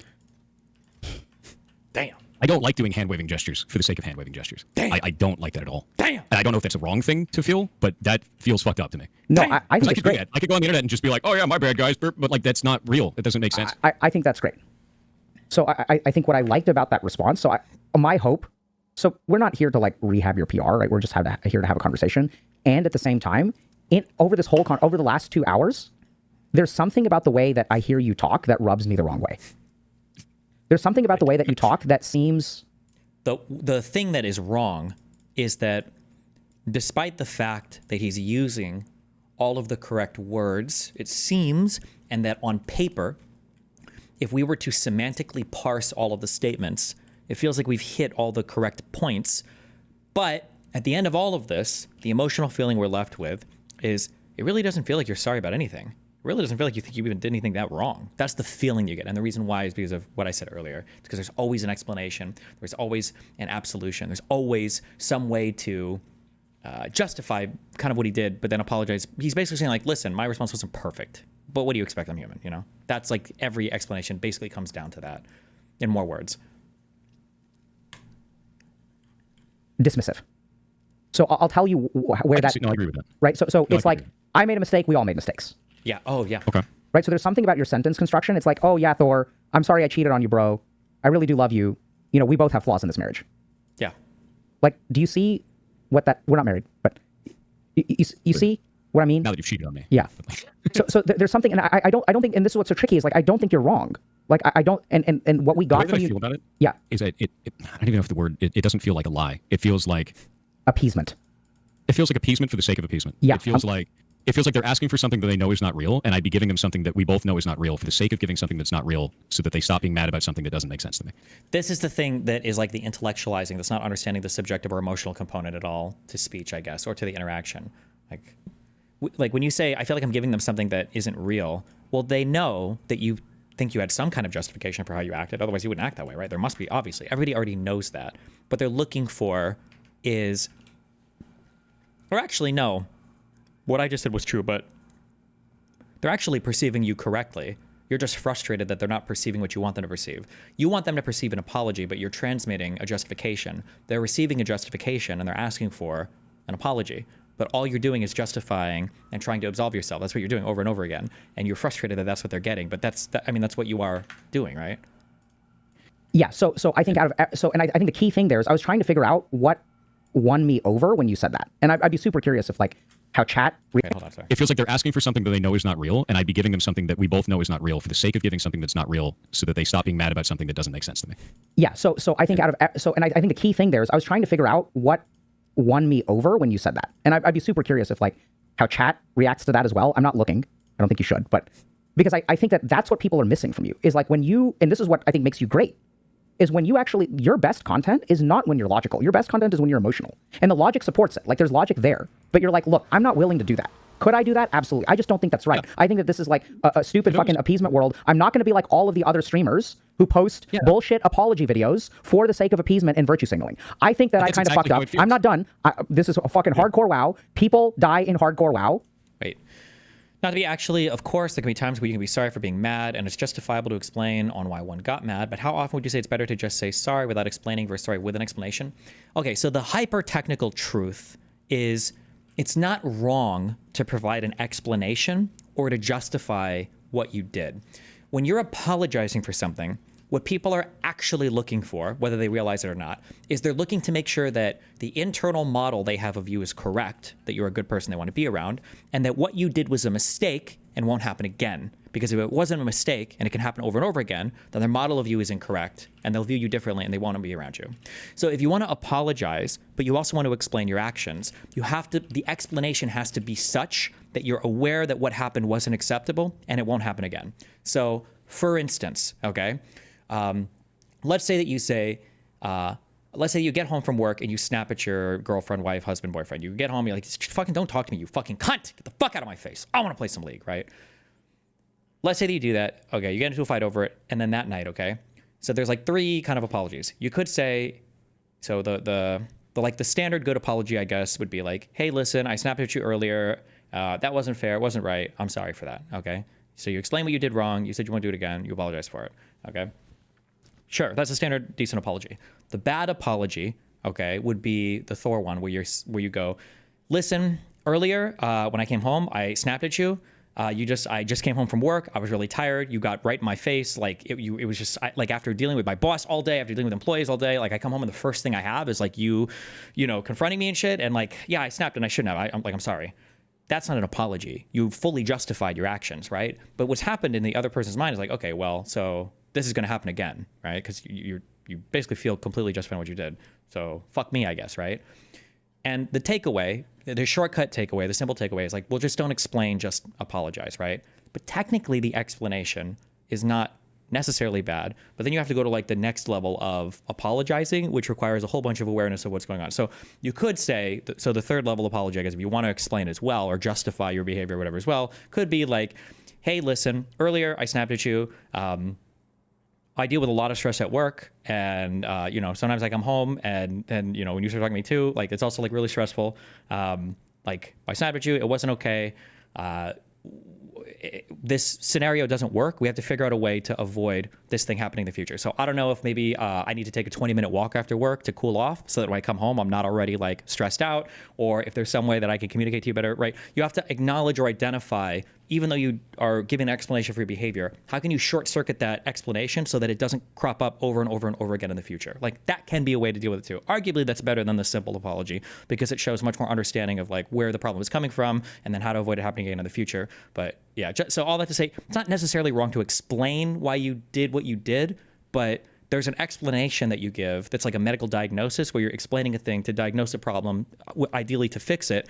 And then there's the justification of like, well, I did this for these reasons, which makes it totally valid and understandable why I did that thing. And if those reasons ever pop up again, I'm going to keep doing it, Oh, Jesus. Like, I think you've been accused of making fun of another mage or something like that too. Like I saw some post about that. I don't know if that's true or not true, but look, it's Twitch. We can talk about that if you want. That was my bad. Yeah, and like but like that's fine, right? Like, I mean, I play Dota like not as much as I would like to anymore, and I got to play Expedition 33. But when I play an online video game, especially an MMORPG where tensions are high, I'm gonna blame my teammates. I do it all the time, right? And if I say something like that, it feels dismissive. But something about what you just said, you're like, this is the line in the sand that I'm drawing. I've tried my best. I admit I have blind spots. Some of this stuff is a disconnect for me. I think you got to really work on that. Right. So I would I'm thinking about what that practically looks like. But I really think that something about the way that you construct your sentences, which is objective on one hand, but I think it can be both. I think it's objective, and I think there's a little bit too much dismissal.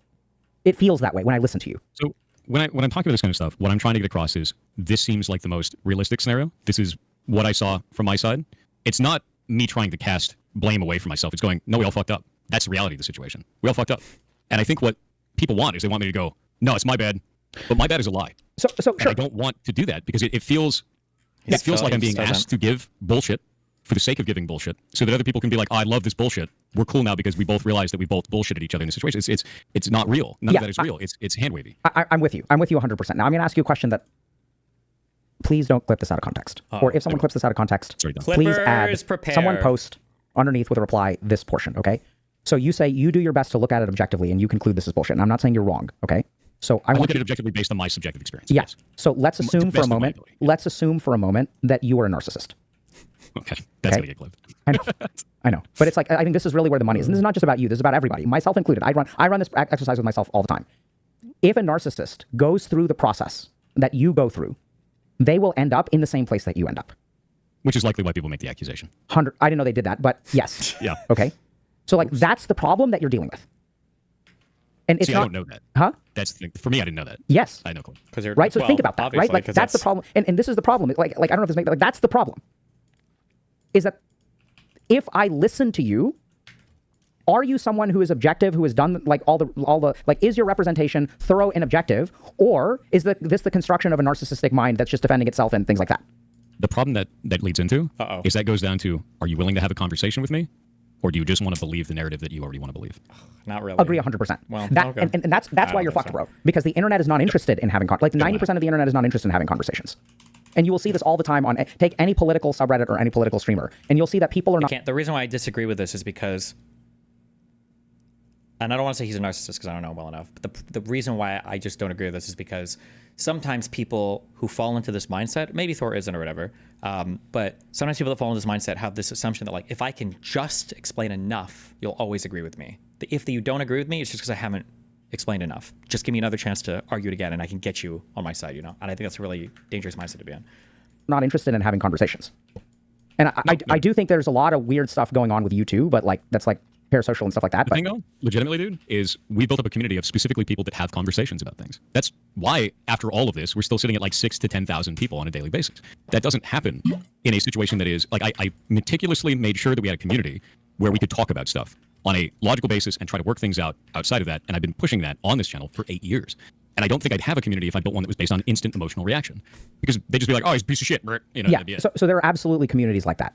You know, and I think it's great that you don't, and maybe that's why people are coming from other communities to you, because it was a group WoW thing. So there's like a lot of other communities that are interacting with yours.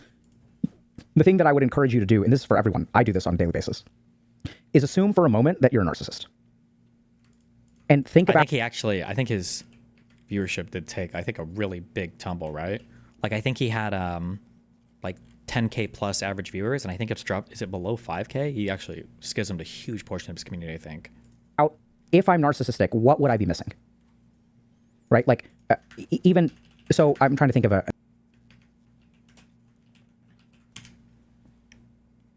It's still massive? Yeah, it might be massive, sure. I mean, 5K concurrent viewers is still a big stream, but... I don't know how to use this fucking website. When did the drama happen?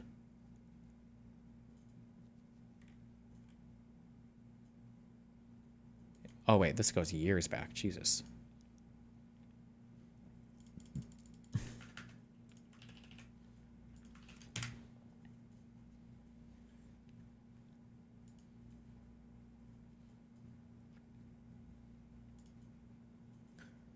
So his concurrent viewership had gotten up to around anywhere from 10 to 20K. I'd have probably averaged at like 15K. And now it sits at around 7 to 8K. So not like completely, well, that's a pretty big ding, jeez. Although this growth was fairly short. This was like 2 months of, so it could have been declining anyway, possibly. But. An example. So I recently had an interpersonal conflict where... Yeah, somebody said OnlyFans was massive views for everyone in WoW, to be fair. So maybe his actual viewership decline isn't as significant as it seems. It just looks that way because he was getting a big temporary bump from the OnlyFans stuff. I felt hurt by someone I'm close to. Okay? And as I was thinking through all the things that this person has done wrong to me, I stopped for a second and I was like, am I just being a little bitch?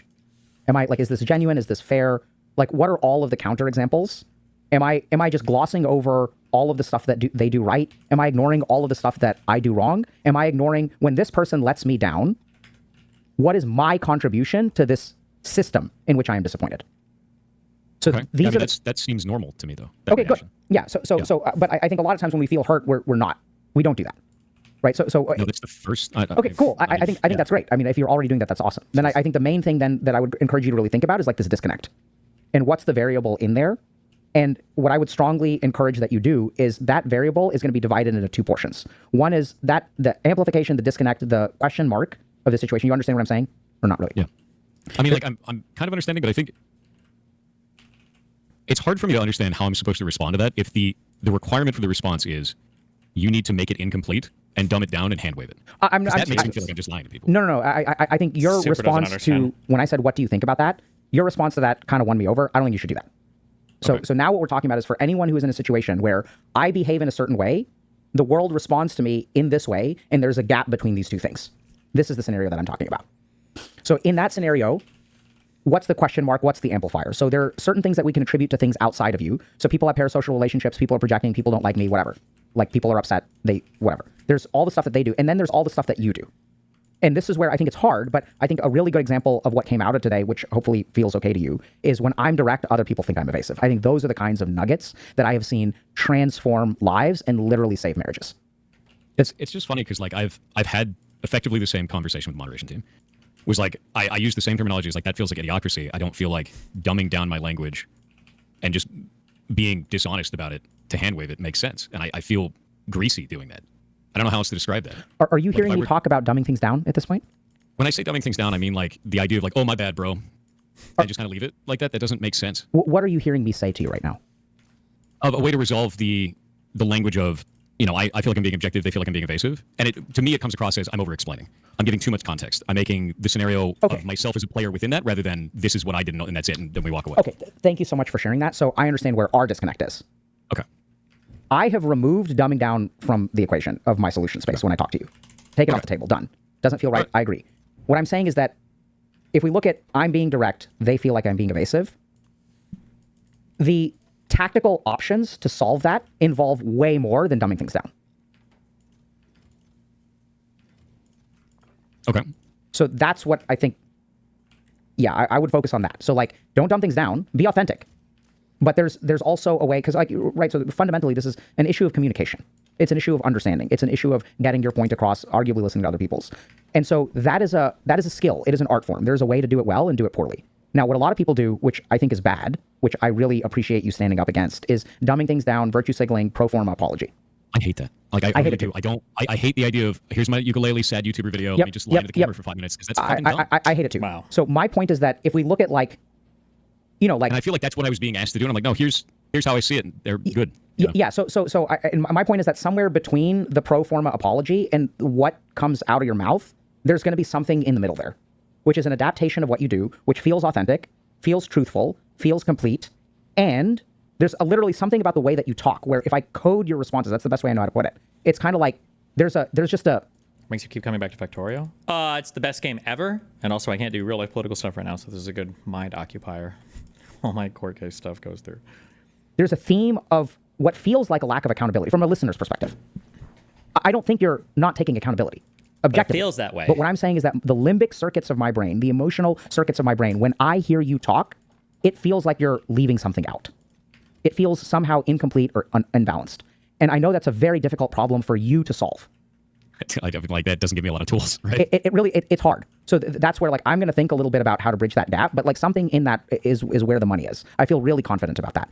It's not a pro forma apology, but it is also thinking about the way that you make statements that rubs people the wrong way. And then the other interesting thing that I really have to like encourage you to think about is it hard for you to see a different way to use your words? Because in your mind, you're only able to see things one way. The way that I put that up, the way that I put out messaging like that, especially public messaging, the internet will find any chink in the armor to try to unravel it into saying that you're a liar in some way. Yep. We've both seen this. So what I try to do is I go, okay, so instead of putting the ego first on this and being like, I did the best thing or I did the worst thing or being an emotional platitudes for this kind of shit or virtue signal for it, I just go, here's everything that happened from my perspective, and that's my story. Okay, you ready for the mindfuck? Sure. You said that what you put out, people will try to find the chink in the armor, right? If he doesn't do something like a long apology video, he can't really expect people to let it go. That's not satisfying to anyone. Well, what's happened is he's revealed kind of, I think, his character more, and people don't like that as much. It's possible if you never get exposed, this is like way more brutal than I wanted to sound, but like people can have a thought that you're a certain type of person, and then you get into a certain environment or conflict, and then people see something else comes out of it.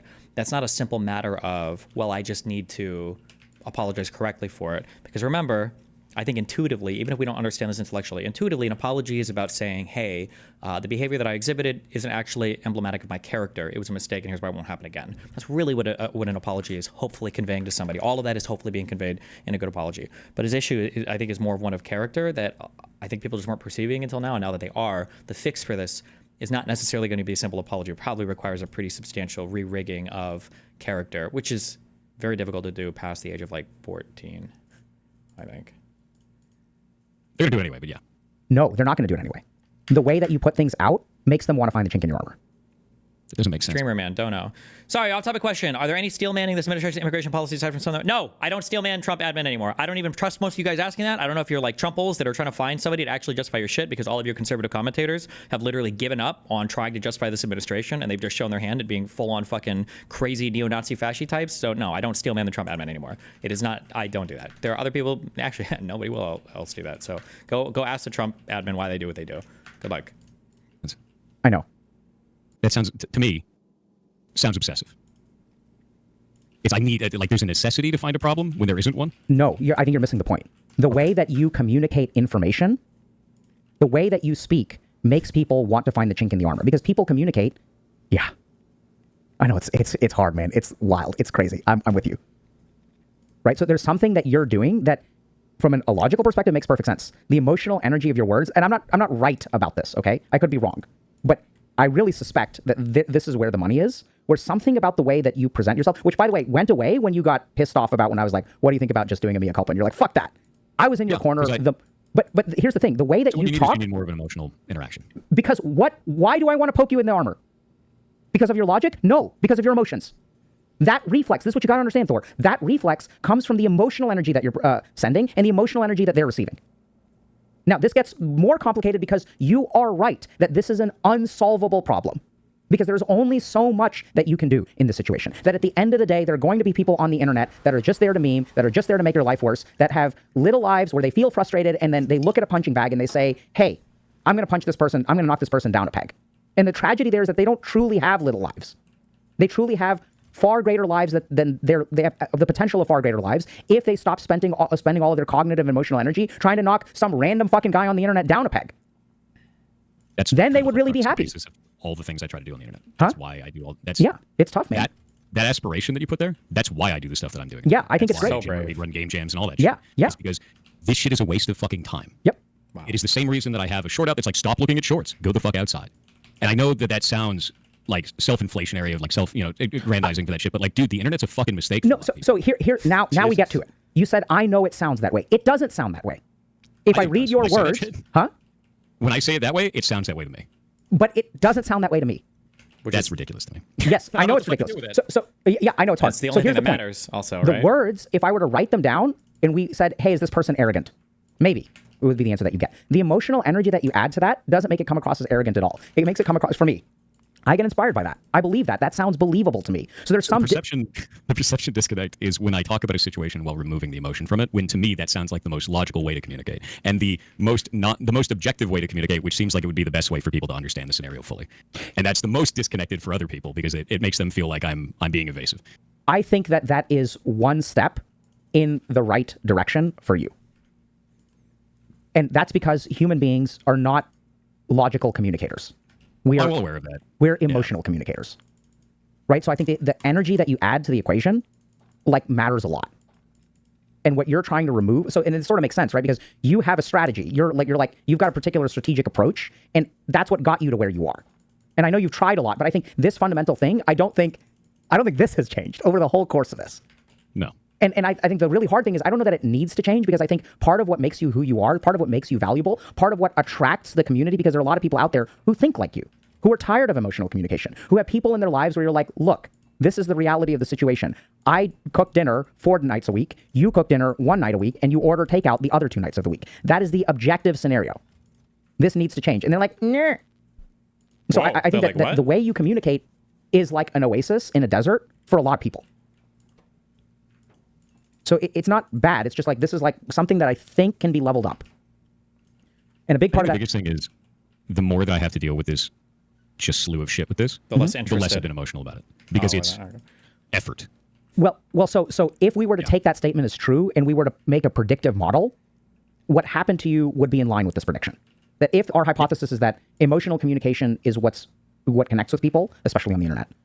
Yeah. And as you become more burnt out, which by the way is absolutely going to happen, as your corpus callosum, you're just fried. You're just blackened at this point. You've got no emotional energy left. And the more you communicate, the angrier people get. I really hope people leave you the fuck alone, because I think it's like enough is enough. I'm happy to say that. Like, I don't usually advocate for people doing that. Maybe people think that I'm a narcissist or whatever. Like, that's fine.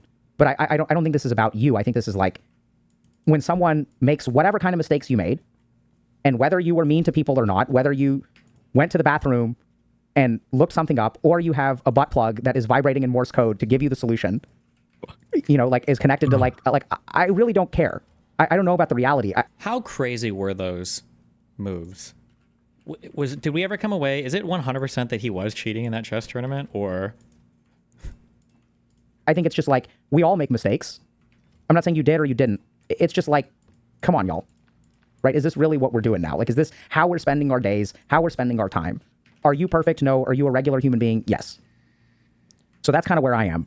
I know it's confusing for you. I mean, that starts to make sense. I think the thing that bothers me is if someone were to go to me, right, and talk in the way that I'm talking in that objective fashion, I go, oh, cool, here's all the information. I'm going to compile it with that information and then come up with my own way of how I feel about this. And what I'm seeing more and more now, especially on the internet, right, is loud, bombastic, emotional response is what everyone wants for stuff. But we've never had it that way. I've never interacted that way. I've been not that way this entire time. And now for me, suddenly that's a problem. Suddenly that's a bad guy thing, which is like, that's really fucking weird for me, man. Like, that's not what I expected. That's not the response that I expect. It doesn't really make a huge amount of logical or emotional sense to me. So I'm just like, okay, so you don't think I'm doing this thing. Here's more information. That's not enough. Here's more information. That's not enough. Here's more information. Then eventually it's like, fuck you, I don't care. Like, yeah, it's so like there's no other solution at that point.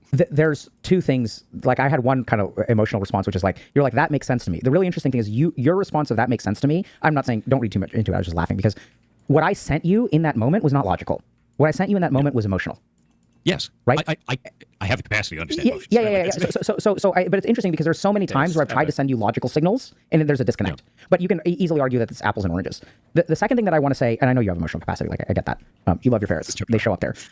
So the other thing that I think is interesting to note is that I think that you are on the receiving end of, not just you, but basically this happens. So there's a group of parasocial nomad haters on the internet.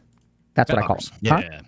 Chat hoppers is what they're generally called on Twitter. Okay, cool. Parasocial. Like, so what I jump from one community to another when there's like a big drama. Exactly. So these are the people that follow the drama. So whoever, and then the problem is if you've created a community that values a certain kind of communication, and the chat hoppers show up, everything that you've built will get dominated or swept away. That's why we ban it all. Yep. Okay. Knowing that full well. And there's a couple of ways to handle that, right? That I feel. Got him. Is when someone comes in and they just make like a copy paste hate statement, it's very clear that they don't care. We ban them.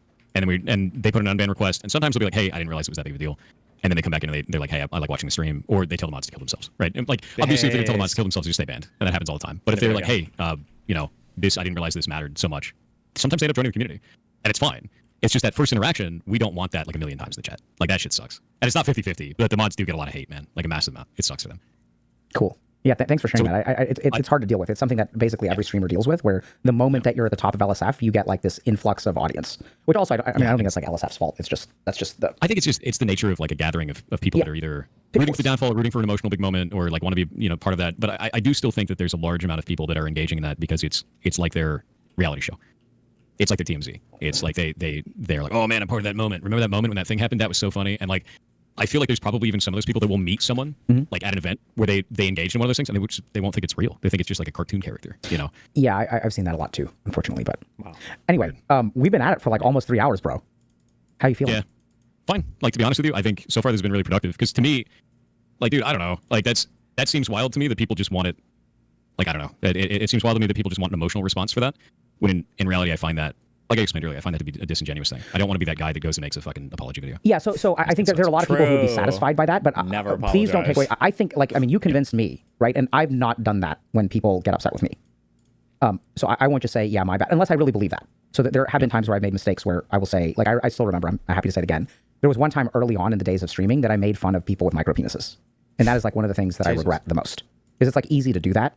That's an easy fruit, yeah. It's easy, but it's like out of all of the people, like in terms of like punching down and stuff, like out of all the people who have it so hard for, you know, just us to pile on and like, ha, you have a small dick, like that's not something that's in their control. And by the way, you can have a fulfilling sexual life with a micro penis. I thought about, I just became a degenerate gamer for a moment and stopped thinking about people in my office who struggle with those kinds of problems. Yeah. I think that's actually really interesting because that's like the internet, man. Is like, I don't even know, like, I feel like if somebody's going to call you that, like on the internet, if somebody's like in a lobby and like, you have a micro penis, they don't actually mean that. They just want to say some shit. That's like some kid on Xbox saying you fuck your mom. Yeah, right. Like, they don't actually mean it. Well, as opposed to what? Like, they actually know the size of your dick and it's below, you know, 2 standard deviations enough to be micro. Like, what? Okay. So like deep within me is 4chan. Like much like ChatGPT, deep within my bones is 4chan. And so anyway, I was just saying, like, so sometimes I made mistakes and, you know, I'll own up to those. But I don't think don't compromise that. But I think there's like something in the middle of letting more of your authentic emotion out, and also be super careful about the way that you, even in your own head, sterilize your interactions and sterilize your contributions, which I think you do. It's comfortable. Yeah, it's comfortable, but I think you do that. When the scenario is like super vitriolic, it's comfortable to sterilize that. It's comfortable to have like more of a logical conversation about it because it's easier to process. Yep. It is less easy to, like, if I'm going to have a big emotional response, I feel like I'm being manipulative to another person because I could do that. I could just sit down and be like, I'm going to have a big emotional response now, but that's not that's not how I am. It's not the person I am. So I think it's an issue of, so you mentioned at some point that this has been a challenge that you've had before. I don't even remember what we were talking about. So I think it's really about, and this is for anyone else too, like, you know, we all just have to decide. When you say this is the person that I am, we all just have to decide whether we want to continue. Like, am I just saying, hey, this is who I am and I don't want to change this? And then no, I don't think that's the case. Well, I'm giving options, so I'm sort of speaking rhetorically, right? So this is really important because you can be a certain type of person, understand the reactions that you elicit from others, and say, I get that people, you know, have this response to me because of these things I do, but like, I'm fine with that. I get it. It's just the person I am. I don't want to change it. You know, whatever. That's a totally legitimate way to approach things. It's good to be aware of that. Those are the feelings you have. So we all have to make decisions for ourselves about, if this is the way that I am, do I want to continue to be this way? Do I not want to continue to be this way? And then there's going to be a line in the sand of like what a level of compromise feels authentic and okay, and what doesn't. What feels like growth? What feels like giving a piece of yourself away? Yeah, because like for me, I feel pretty happy with the way that I communicate generally. I don't generally have a problem with that.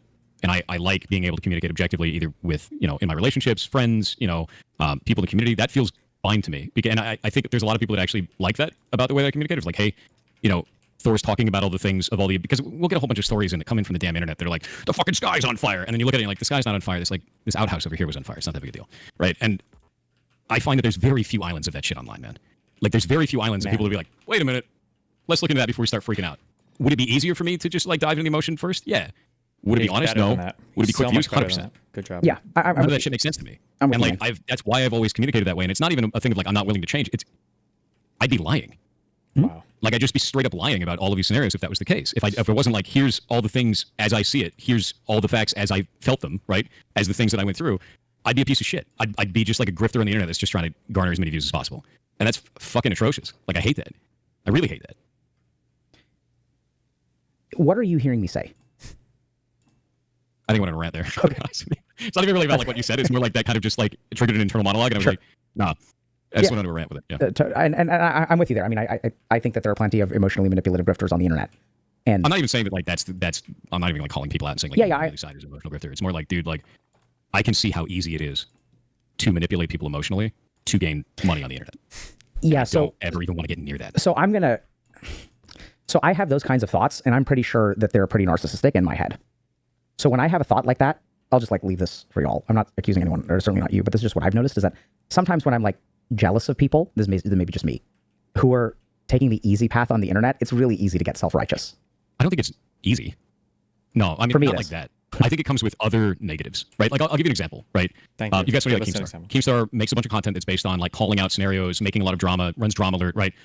I don't envy that. That's got to be a tough as fuck job. That dude probably absorbs more hate than most people on the internet just by the nature of the content that he provides to the internet, which is bombastic, which is divisive, which is emotional. I don't want to get near that because that sounds fucking awful to me and everyone that was engaging in my content. I see what you mean. So if I went down that route, I don't think it's easy. I think it would be easier to get a reaction, if that makes sense. Yeah, but the reaction is not what you want. So then I think that's more from me. Like I think that's narcissistic. So I think the thought process I have in my head is different from what you're describing. Okay. Usually I'll walk myself there, but I have that kind of thought. But anyway. Yeah, any last thoughts or questions before we wrap up for the day? I'm interested in what your thought was now. What do you mean? When you said you had a different thought from like a different pathway for that, like what did you mean? A different pathway for thinking about that scenario of like the narcissistic scenario? Yeah. So I think it's similar to what you do, but I think what I usually do is I notice that I'll see that there are creators that are doing things that I think, so there's one creator in particular that I used to like their content, and I noticed that they basically made a piece of content where there's a subreddit that I frequent, and they basically, what they did is they looked at the most upvoted content on that subreddit, made a video where they're literally reading out the top voted content things there. I see a lot. And so I was, and their video did incredibly well. That's not us, is it? Yep. And so what I realized is like, oh, there's this niche subreddit. They're taking the best of this niche subreddit and basically distributing it on another platform. Oh, never mind. And so it really like, it's never fun to see. So I was disappointed for two reasons. One is that like I respected this person's content. Like when they sit down and they actually open their mouth, when they offer like commentary, which I assume is maybe it's not, maybe they're just He's talking about, I think I don't even know what channels would be, but sometimes there are channels that are like, oh, today I'm presenting this fun, crazy fact or this weird, creepy story or whatever, but they're just like basically reading down like Reddit comments or, Wikipedia or something basically like that. Yeah. Purposing it from elsewhere. But I really got the sense that this person had done a lot of like thinking about, and their commentary was what I really valued. And then I also, so when I saw this piece do well, there were two things that happened. One was that I felt like disappointed in the person. I was like, this is trash content. It's just like repurposed React kind of content. And it was, I guess, React content, but it wasn't like, I started to realize why people don't like React content in that moment. It's the description that people give of slop. Yeah. So, and then the second thing that I realized is like, it's always sad to see how well slop performs. True. It does amazing. It's the same thing that we're seeing with like AI generated art, man. It's the same. Yeah. So I see it now. I think the scariest thing that I see, like in the gaming space, AI generated ads for games. Wow. And like you get into the game and it's like a phone game and everything's AI generated. The art is like just trash and they do amazing. Yeah. Hundreds of thousands of downloads and you're like. So there are people, and it's interesting, right? Because like game recognizes game. And one of the interesting things about being someone who is arguably knowledgeable in a couple of fields is I see how easy it is to be successful when you actually don't know what you're talking about. Damn. So in like the wellness, medicine, self-help space, there are a lot of people who will talk about science, but there's a big difference between a scientific paper and the implementation of like a clinical intervention. And so a big thing that I see a lot, especially in the wellness space, is people will talk about things like dopamine detoxes and stuff like that. There's actually no data behind any of that stuff. They're like, I did a dopamine detox for 10 days and here's how it changed my life. And it's like that makes a good story. Yeah, so it makes a good story. So I think that there's, what I've noticed is that as you kind of dumb things down and make things accessible, your likelihood of like increasing in success goes up. But also you've got to be like super careful. But I think a lot of the stuff that some content creators in the wellness space say like works doesn't really work, right? And that's not the success of the content is not based on whether it works or not. The success of the content is whether other people think it's or interested in it, basically, right? And the most hilarious example of this is something called what's it called? Yo mama. Not anal bleaching. Jesus. Sunning the butt or something. What? I gotta remember. So there was this trend on TikTok. Wait, is that the one where they show their butts to the sun? Yeah. So people would do that, right? Because they're like, oh, this part absorb the sun through their ass and then like gain medical shit for it. I've heard about this. So the really scary thing is that they'll say like, oh, like the butt doesn't get sunlight, right? And then what people don't understand is that since the butt doesn't get sunlight, it is not designed to receive sunlight, which means that you will get a sunburn. You get a sunburn. Yeah. People were getting, so there was like a medical concern. It was like a public health issue. Like dermatologists were dealing with a bunch of sunburned butts, like not butts, not cheeks, like the inside, because people would, they'd like open it wide. And because people don't understand that you don't, like if you shave your scalp, if you shaved your hair today and you walked out in the sunlight, you get a sunburn on your head. Crazy. Yeah. So you need a certain amount of melanin, and like we don't have melanocytes in our bunghole. Inside. No. Like we don't have them there. And no, that goes into like the craziest area of, see, that medical disinformation is scary. Like super, super scary. That's like the scariest thing. Because like, I think what it goes into is people want to believe it. They want to believe that they can do something. They don't want to feel powerless in a situation like that. And you have the secret knowledge. And the secret knowledge is just behind a $5 paywall. That's only $5. And like, I hate that shit. Like I fucking, like that was like, that is actually the reason that we set up the Discord the way that I have it. Like the Discord is literally set up in like, here's focus groups, pay nothing, go talk to people in the field. If I don't know it, one of them will. Go. Right, go interact with them. Because the idea of like siloing knowledge leads to that shit. It leads to the like, I'm going to make up some shit. And when I make up some shit, you're going to sunburn your ass. Like that's... Yeah, so that opens up, I think, other cans of worms, medical disinformation. So like we have paywalled content, and so arguably we're guilty of that, but I think we're not in the same way. And I'm not. The reason I get it this way is it's for areas I don't have knowledge in. I can't answer that, but maybe one of these other people can. So, and there's a consensus, not just like a silo. Anyway, I think it's a fair complaint, and it's criticism that we have been accused of. Really? Oh yeah. So people think we're very, very like money oriented, which we're sort of money oriented, but like not really. Your business, yeah. Yeah. So I think that that too is something that I think is like, I don't like that connotation. So people think that there's like a homogeneity there. So for example, like we launched like a membership in 2023. Sure. We have like some paid content and stuff.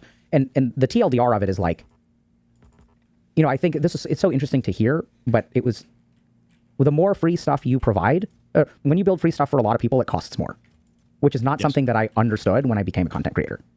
That is absolutely the case. And so that was something that like, I think a lot of people, I feel bad when people think of us as a business because we're like technically a business, but we don't operate like a business. In some ways we do.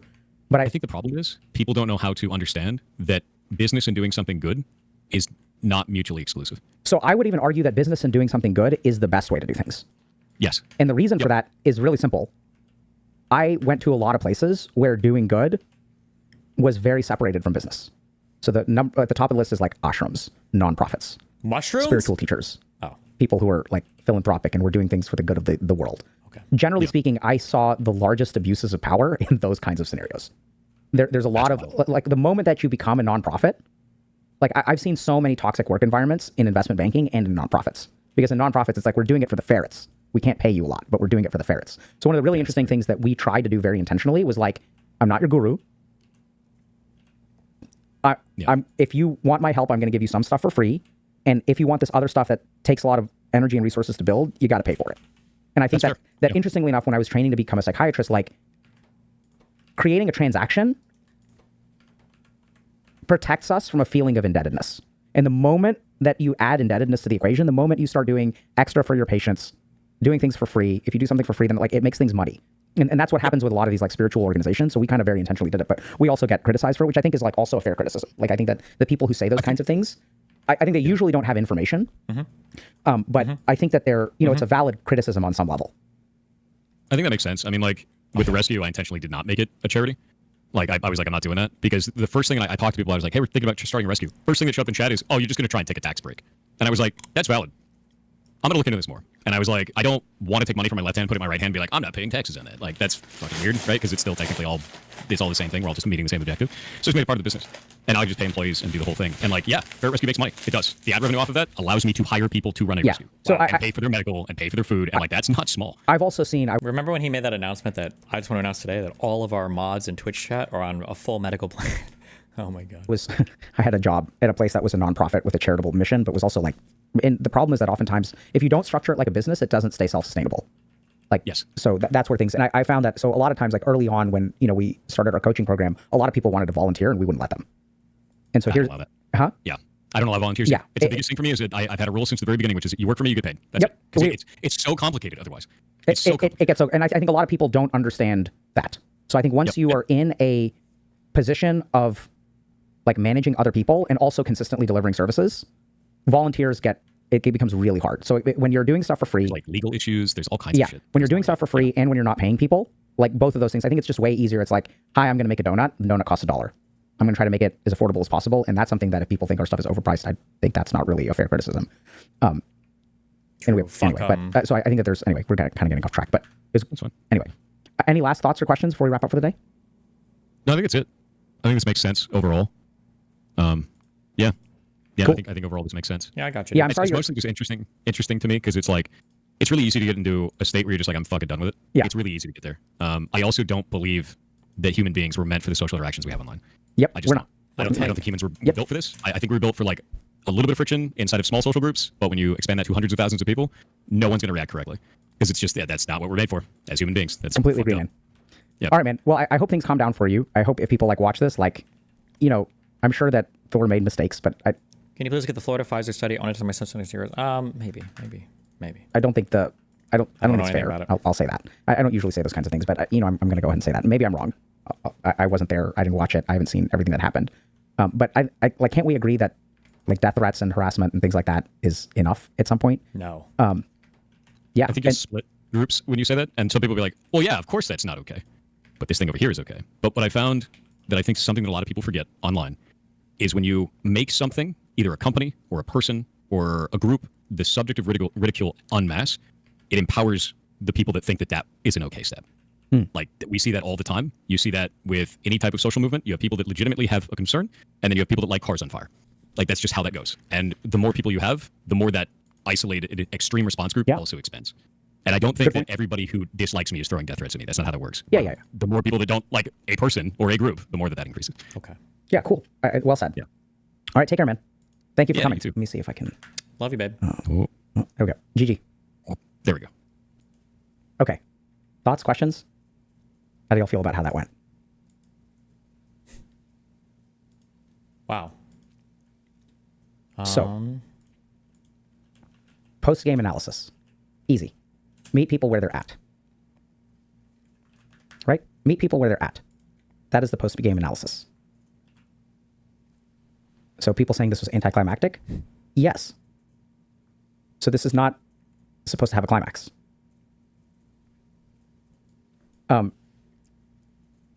So I think this is a really good example of what we were talking about, like even Thor and I were talking about. Right. But what kind of content do you want to make on the internet? You know, what did people come here for today? There's what some of y'all may have come here for, and then there's what we're here to do. Now, sometimes what we're here to do overlaps with what y'all come here for. And sometimes it doesn't. Right? So I think that, like, Watch him go over the I thought missing, today was very illustrative. It can't be the only emails and yeah, can you elaborate on the missing reasons? What a great. What a great. What a great. So let's talk about this. Do you know about LDS recycling? Yes, but The missing that's reasons. unethical gameplay. So Members of estranged parents we don't forums engage in often that. say their children never gave them any reason for the estrangement, then turn around and reveal that their children did tell them why. But the reasons their children give, the infamous missing reasons, are missing. My sons consistently refuse to reply to my emails and let calls go to voicemail, or barely speak if they do answer. They accuse me of being... Oh, sorry. Whoops.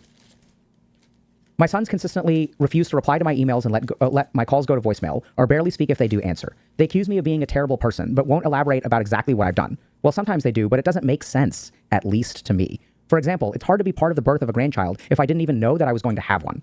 All of this started because of a personal email they felt entitled to read on my work computer. Okay? What were the other reasons her sons give? Not knowing about the birth of her grandchild can't be the only one. What was in the email that caused both her sons to cut her off? We're supposed to be distracted by the hinkiness of the sons reading the email and never notice that Vagnoni just told us that she knows exactly why her sons cut her off. Pay no attention to the missing explanation behind the curtain. A mother's account from abandoned parents. I was abandoned by my daughter 6 years ago this June. I received a text that said, "The keys are under the mat. I've moved out. Don't come looking for me. I never want to see you again. You have ruined my life." I got home and found my husband standing in her empty room. She had a prepared speech that she emailed to me. She did not even say mom or dad anywhere in it was blah, blah, blah, or my husband's first name.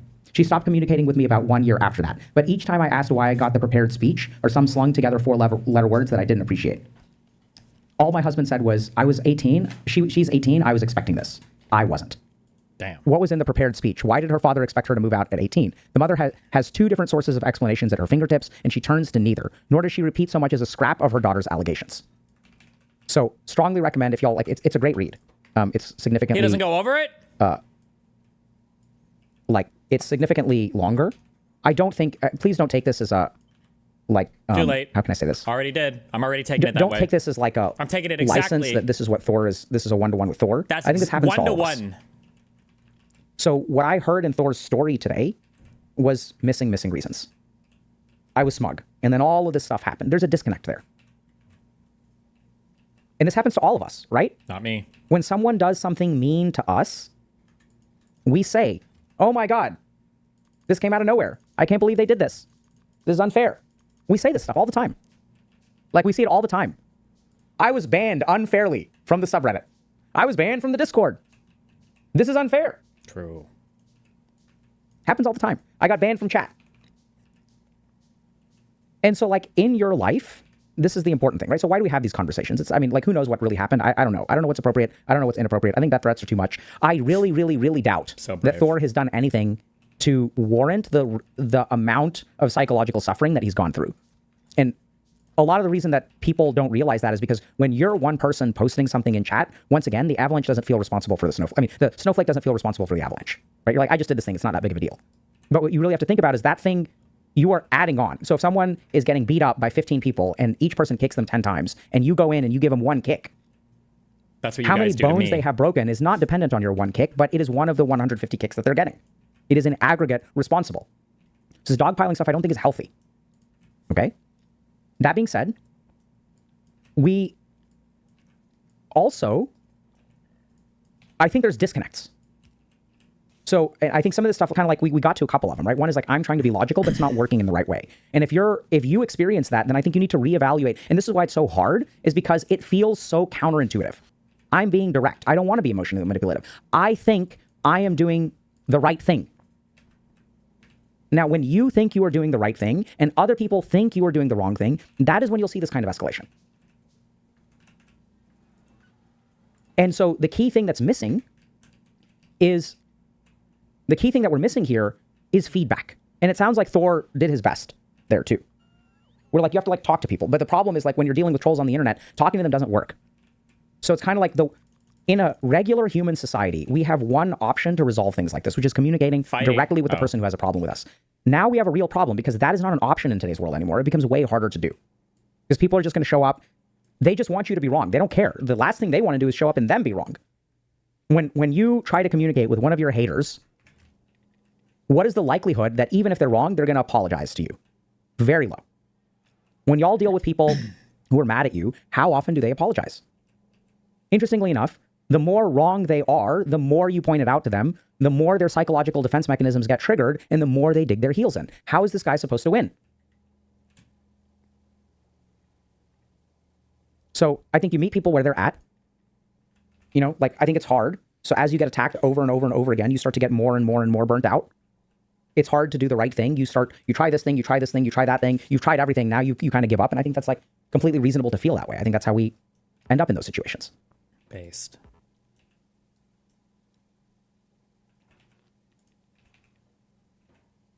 Yeah, so this is a great question. Maybe we'll do a video about this. Is there a common psychological explanation for having such a disconnect between your own and others' perception of your actions? Absolutely. So I pulled this. I wasn't sure if this was actually worth reading from because this is a bit extreme. So there's a text called Mentalization-Based Treatment for Personality Disorders. It's a great book. Damn. So I don't think Thor has a personality disorder. And I think that mentalization is a skill that is hard to grasp. If you don't know how to mentalize, it feels incredibly foreign. So mentalization-based treatment is very effective for personality disorders in particular. And the reason for that is because a common root of many personality disorders is the inability to understand someone else's perspective. So the missing reasons is about parents who get cut off by their kids. That's what the context is. And please don't like extrapolate from that Thor falls into that category, okay? I think it's Too in late. the ballpark. Already extrapolated. Huge difference of degree, what we're talking about here. And the other thing to keep in mind is that, like I mentioned, is that the more you get attacked, the more you will develop missing reasons. The angrier you are, the more defensive you are, the bigger your blind spots become in life, right? So when I have to defend myself, my mind automatically stops thinking about all the things that I did wrong. It thinks about all the things that I did right. When I go to my partner and I say, hey, you don't take out the trash, their first automatic response is, well, you don't take out the recycling. Does that make sense? It happens to everybody.